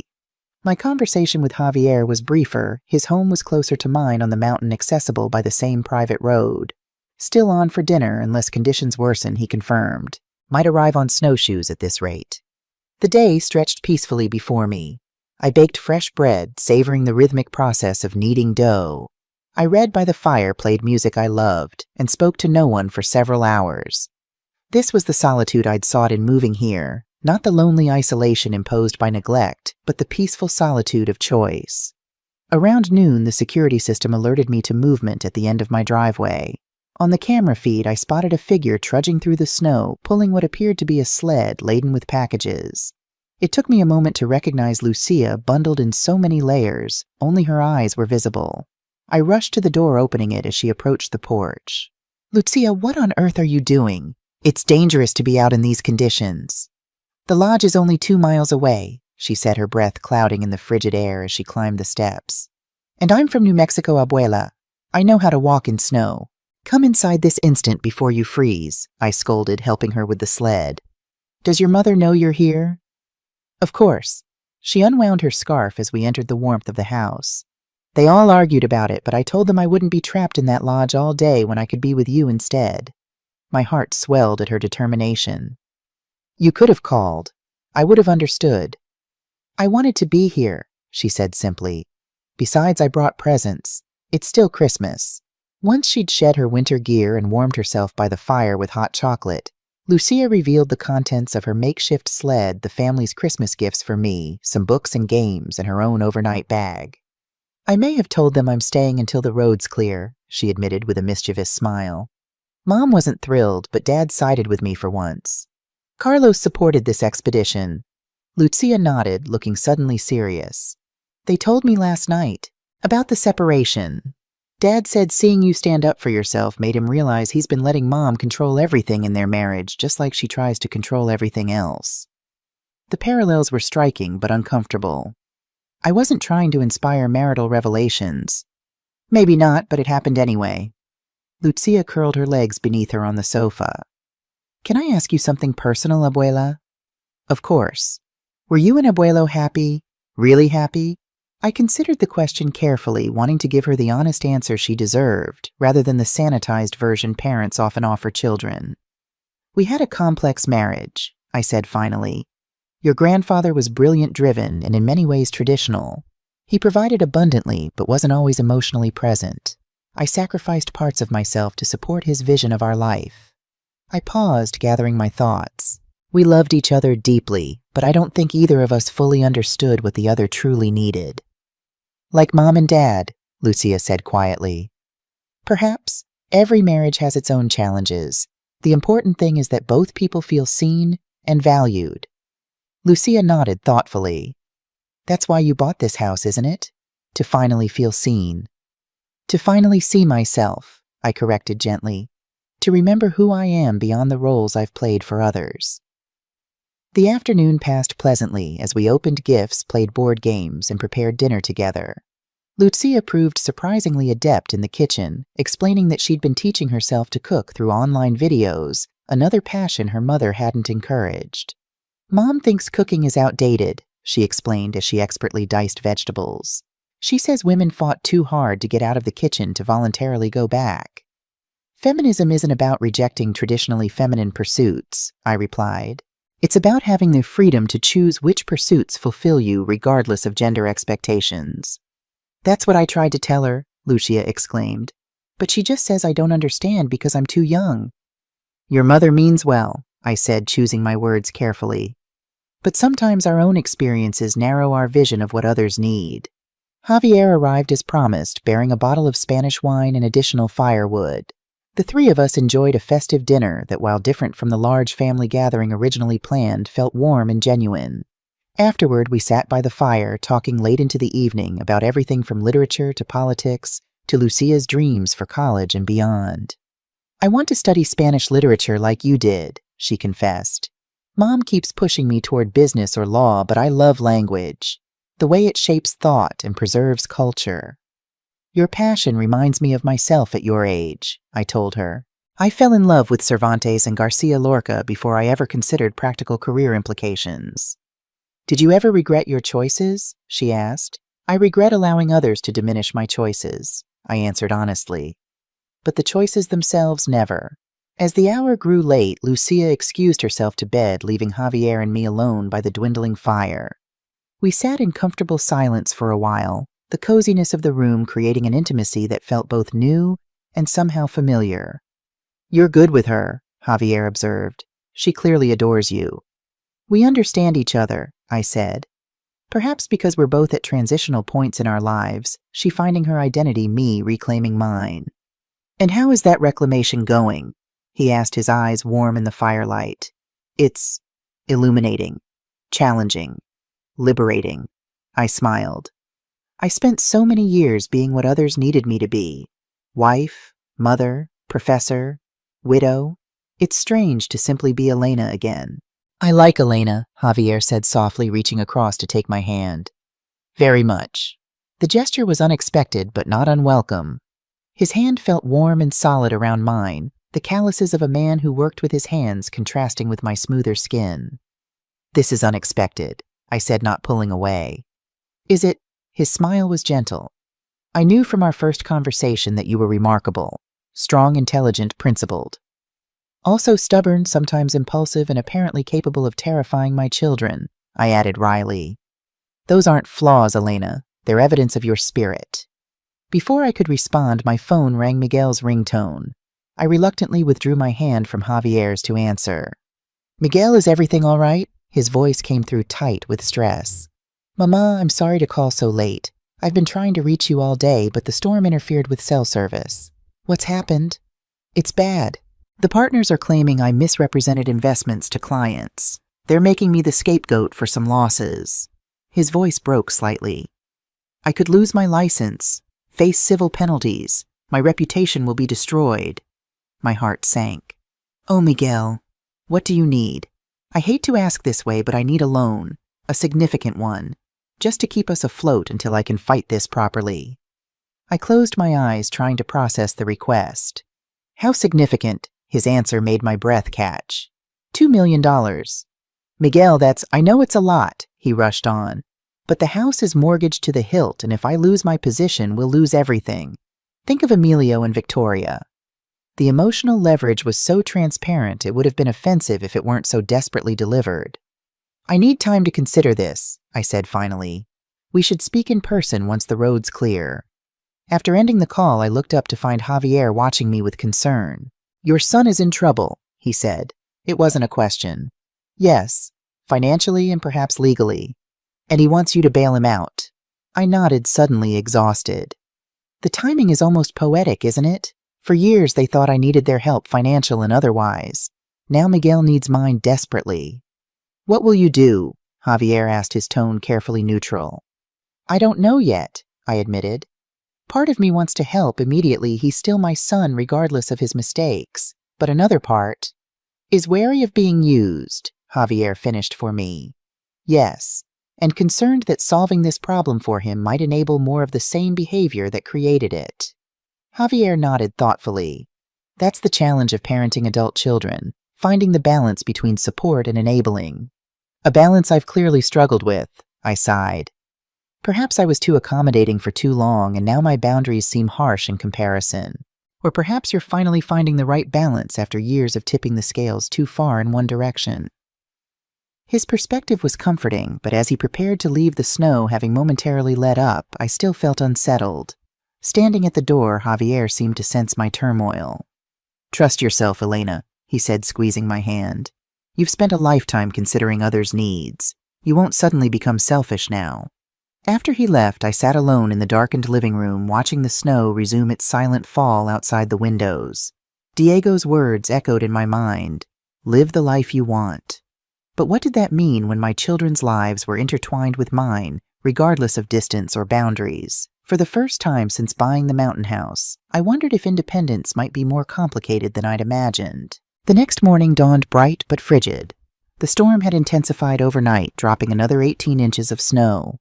According to the news, all roads into the mountain communities remained closed with no plowing expected until the following day at the earliest.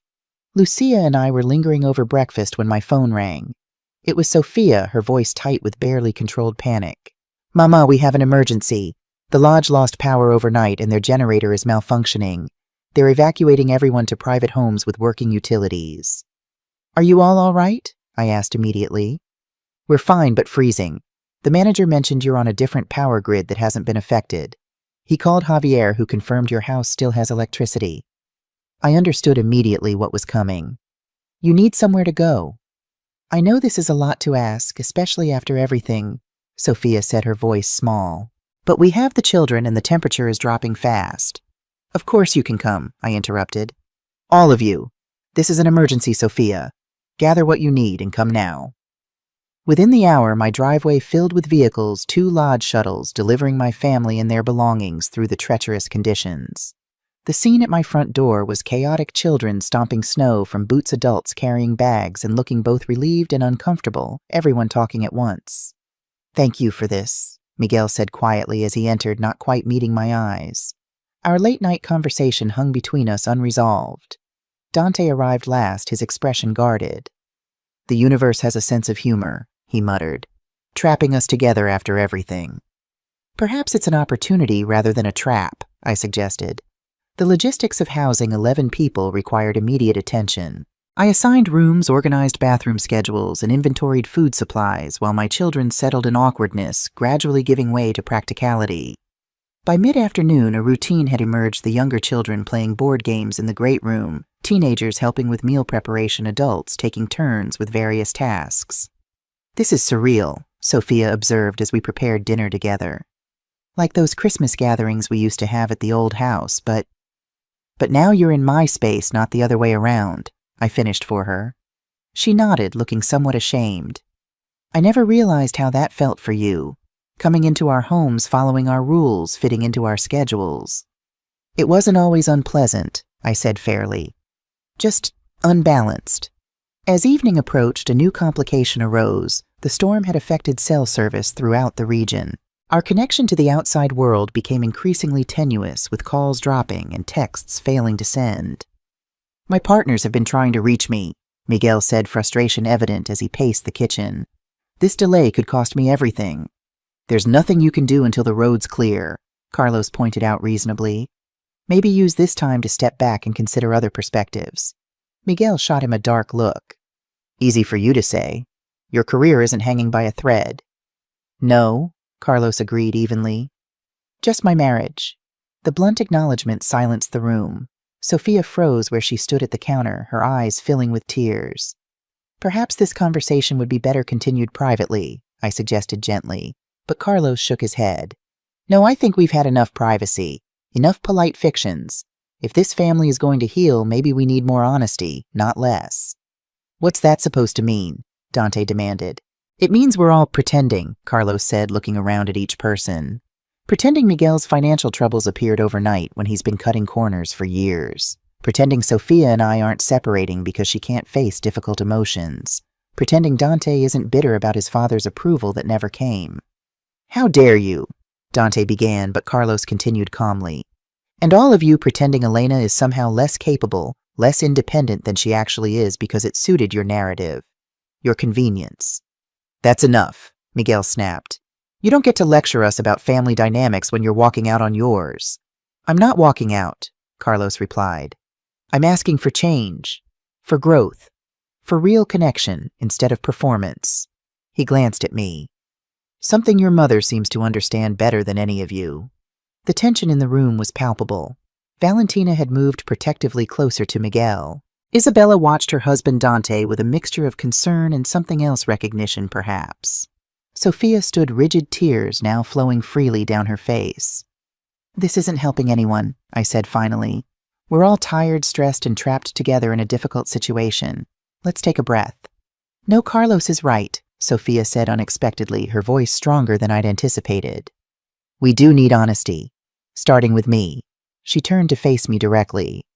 Mama, I've been jealous of you, of this new life you've created, your independence, your courage to start over, while I've been trapped in a marriage that stopped working years ago, too afraid to admit it. Sophia, Carlos began, but she shook her head. Let me finish. I didn't exclude you from holidays because you reminded me of Dad's death. I excluded you because you reminded me of possibilities I was too afraid to pursue. Her confession hung in the air, raw and revelatory. Before anyone could respond, the lights flickered once, twice, and then went out completely. The house plunged into sudden darkness. Perfect timing. Dante's voice came dryly through the blackness. Just when things were getting interesting. Emergency procedures took precedence over emotional revelations as we located flashlights, checked the generator, which had failed to automatically engage, and ensured the children were safe. Javier arrived shortly after having seen my house go dark from his cabin. With his help, we got the generator running, restoring partial power to essential systems, enough for heat the kitchen and minimal lighting. The main grid suffered massive damage, he explained as we huddled in the kitchen, the only fully lit room. Could be days before repairs reach us up here. Days. Miguel looked stricken. That's not possible. I have to get back to Albuquerque immediately. Nobody's going anywhere, Javier said with the calm authority of his profession. The roads are impassable and conditions are deteriorating. We need to focus on keeping everyone safe and comfortable until help arrives. His practical assessment shifted our collective focus from interpersonal drama to survival logistics. We organized sleeping arrangements to consolidate in the areas with heat-inventoried food supplies and established conservation protocols for power and water. Working together toward these immediate goals seemed to temporarily suspend the tensions that had been building. By the time we'd settled into our reduced circumstances, exhaustion had claimed most of the family. The children were asleep in the great room where mattresses had been arranged near the fireplace. Most adults had retired to their assigned spaces, leaving just Javier, Dante, and me sitting at the kitchen table with cups of tea. We should get some rest, I suggested, noting the lateness of the hour. In a minute, Dante said, an unusual hesitance in his voice. I wanted to ask Officer Cruz something. He turned to Javier. The break-in at Miguel's house. Does it seem suspicious to you? The timing, I mean. Javier studied him carefully. Are you still suggesting your mother orchestrated it? I tensed, but Dante shook his head. No, I was angry and looking for someone to blame. He glanced at me apologetically before continuing. But something about it doesn't add up. Miguel said his partners are making him a scapegoat, but what if it's worse than that? What if they orchestrated the break-in to retrieve documents that implicated them? Javier considered this.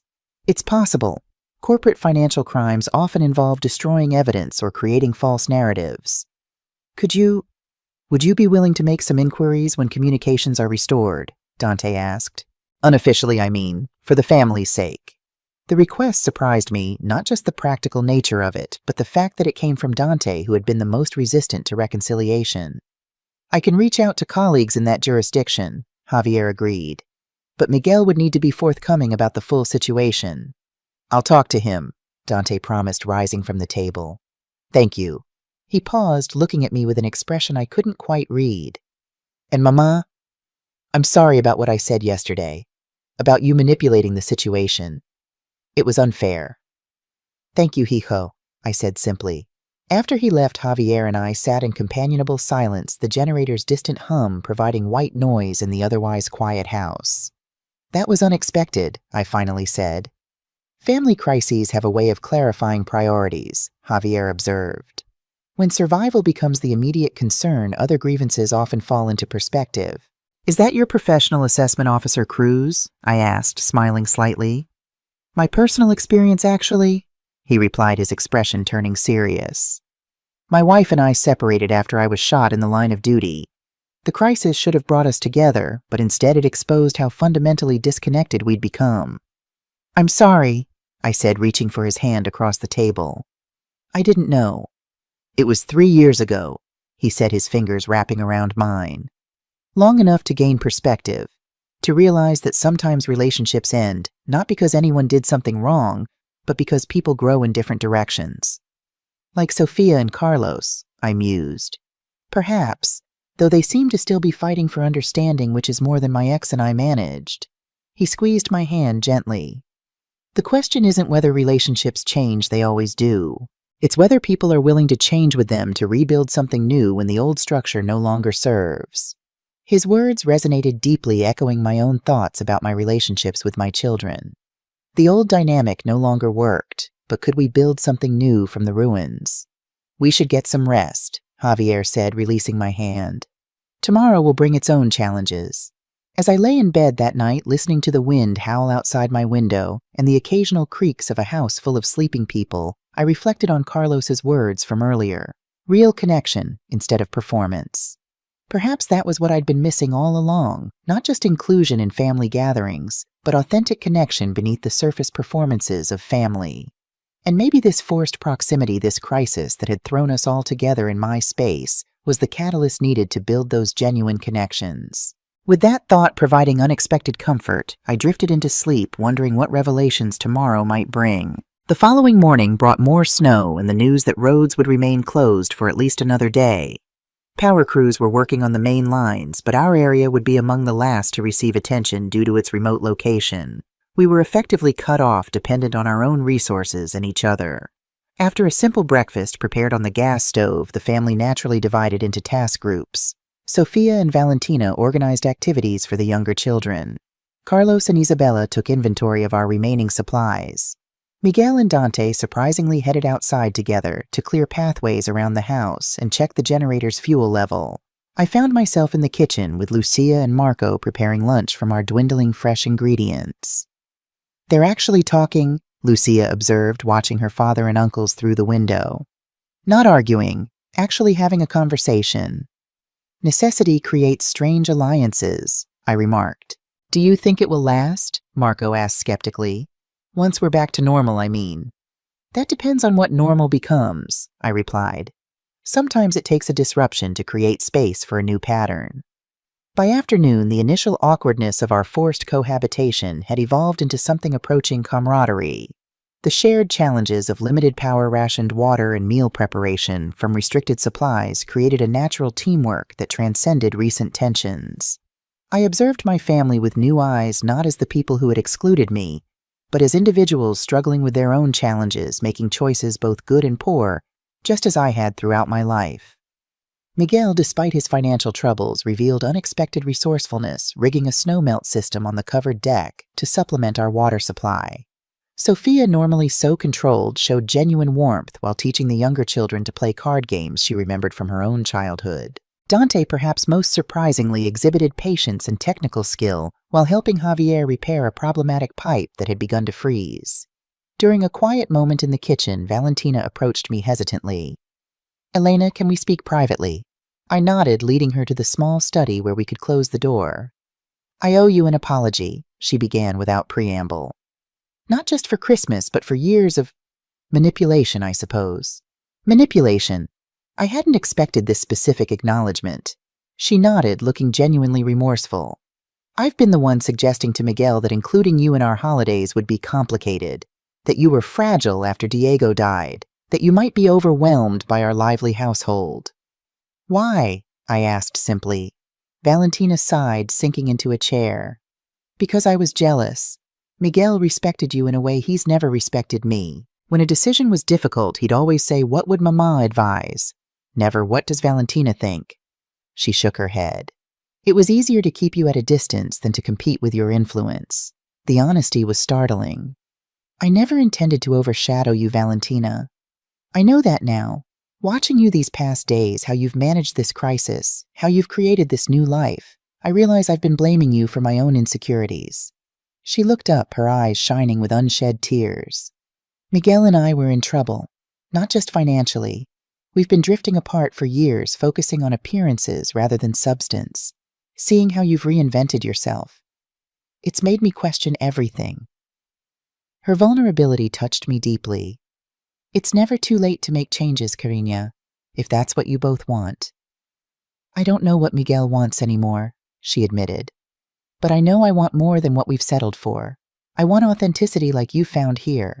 Our conversation was interrupted by excited voices from the great room. We emerged to find everyone gathered around Javier, who held his emergency radio. "The plows have reached the main road," he announced. "They expect to clear our access road by tomorrow morning. Power crews are following behind them." The news was met with a mixture of relief and, surprisingly, something that looked almost like disappointment from some family members. "So we'll be able to leave tomorrow," Miguel confirmed, his expression conflicted. "Weather permitting," Javier nodded. "Though the situation in Albuquerque remains complicated. Many areas still without power, some flooding from burst pipes." "What about your house, Miguel?" I asked. "Have you heard anything?" He shook his head. "Nothing specific, but my partners have apparently been trying to reach me. They've left urgent messages with the lodge manager." "That reminds me," Dante said, looking at his brother with uncharacteristic directness.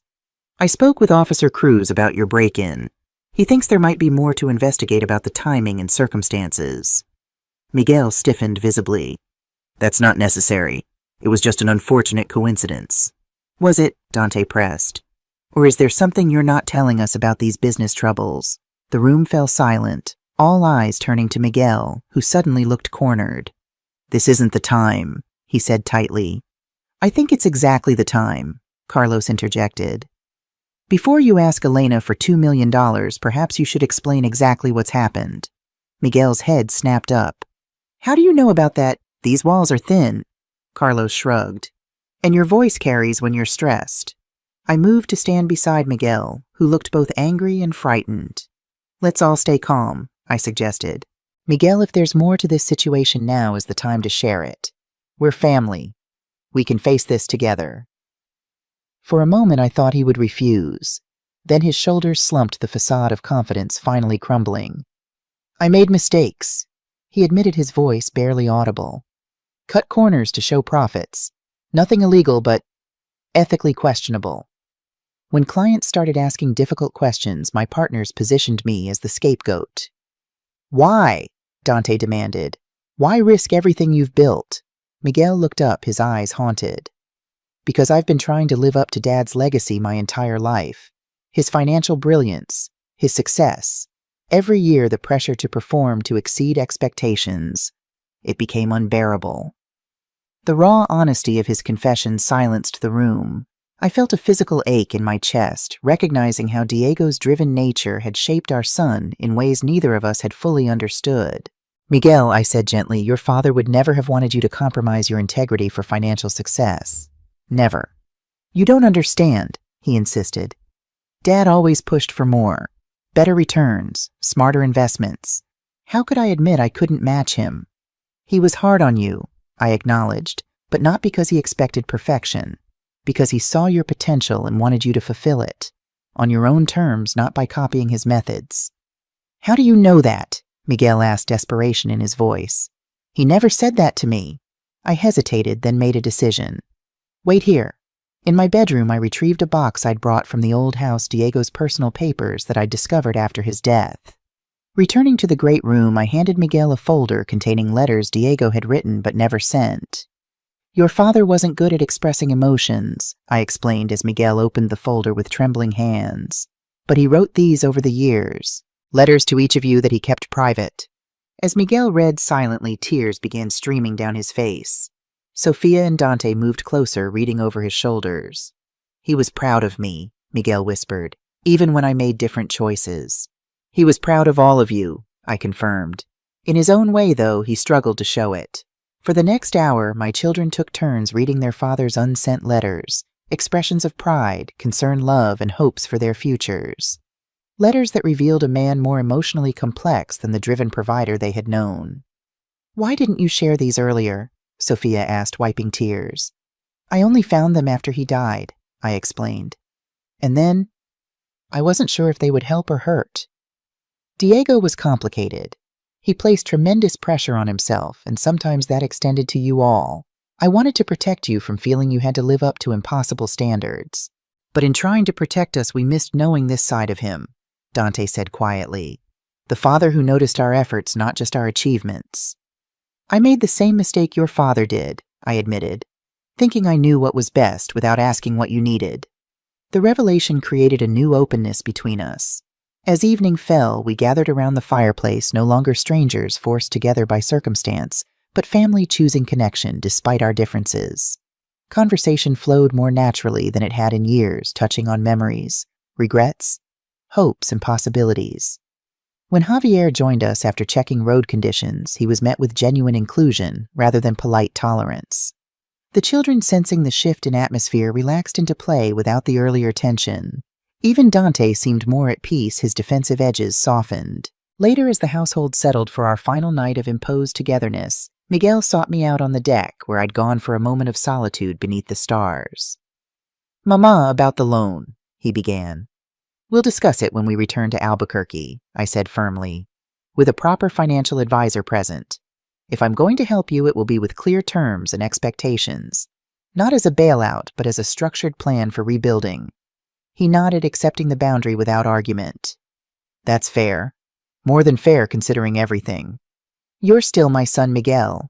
I want to help you succeed, but on a foundation of honesty and integrity, not appearances and shortcuts." "I understand."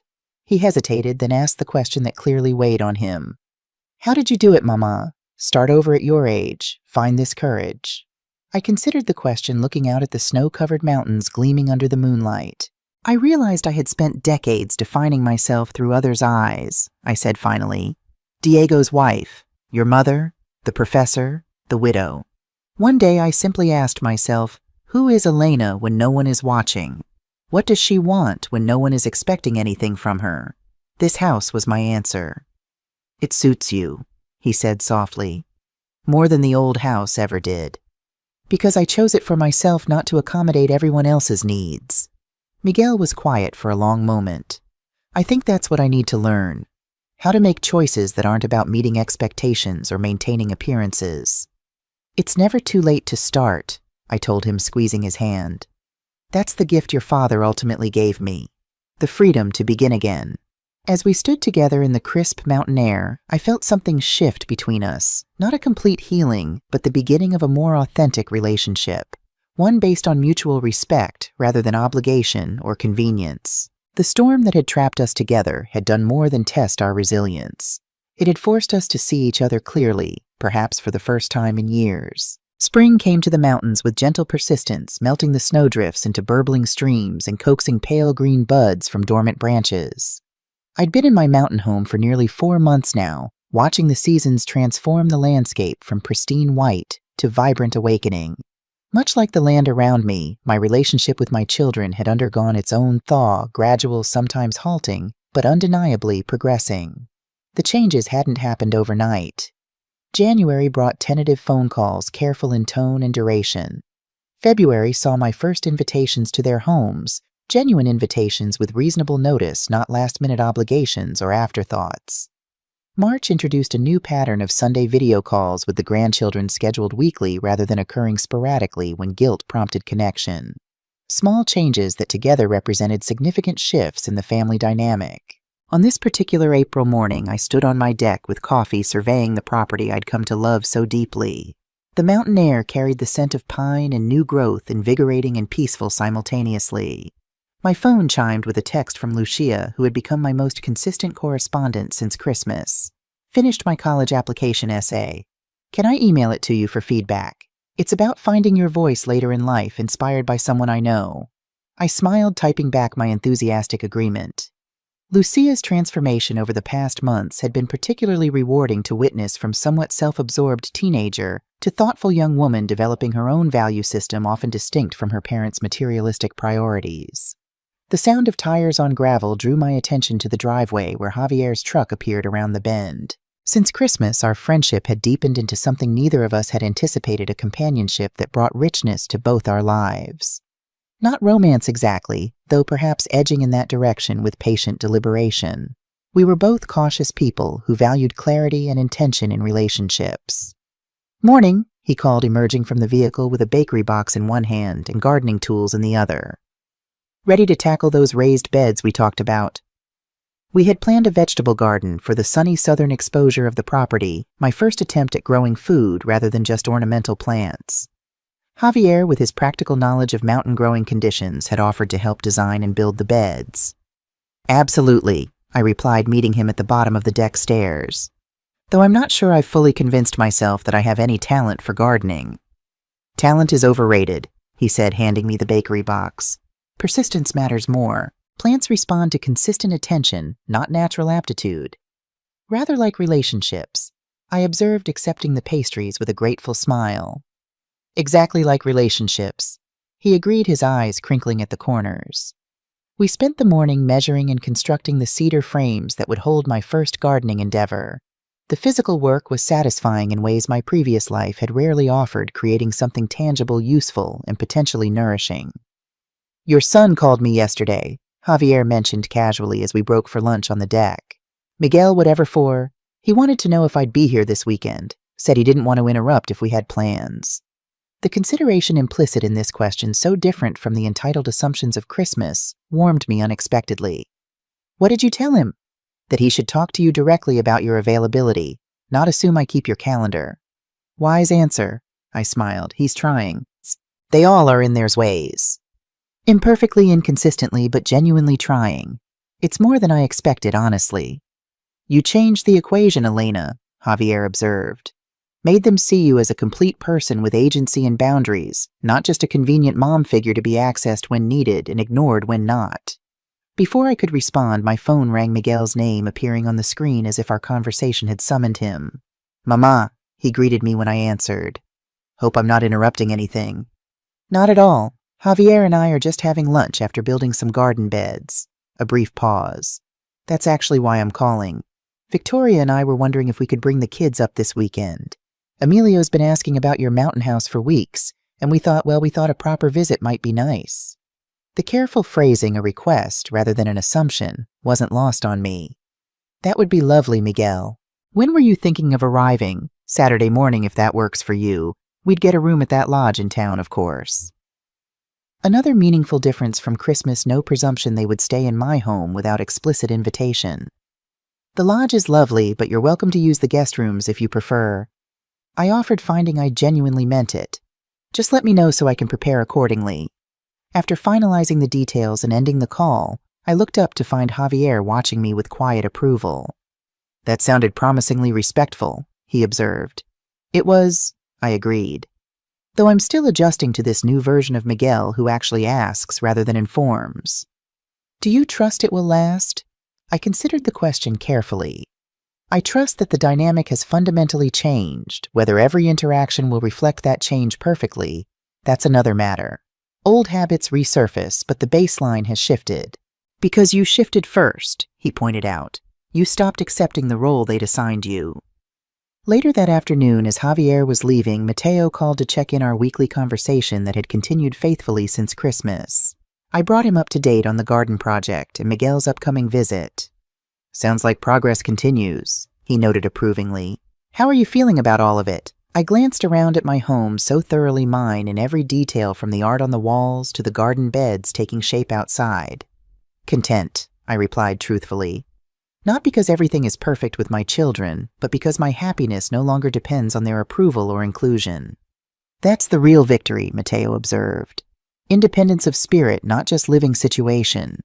That evening, as twilight settled over the mountains, I walked the perimeter of my property, mentally mapping where I might plant flowering shrubs to attract butterflies, where a bench might offer the perfect spot for morning meditation, where wind chimes would catch the afternoon breezes, small additions to make this place even more distinctly mine.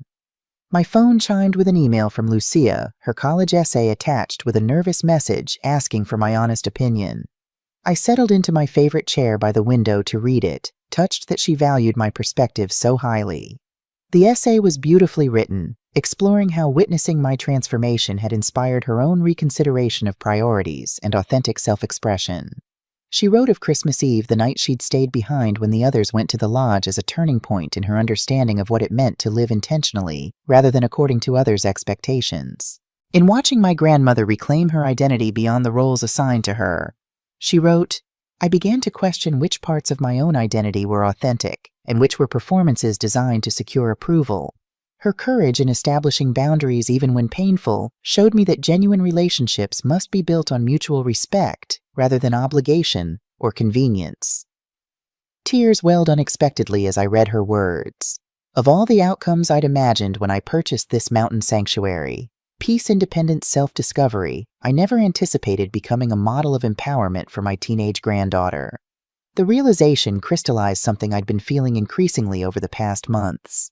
This home, initially acquired as a reaction to exclusion, a statement of independence born from hurt, had evolved into something far more positive, not a retreat from painful relationships, but a foundation for authentic ones. Not an ending, but a beginning.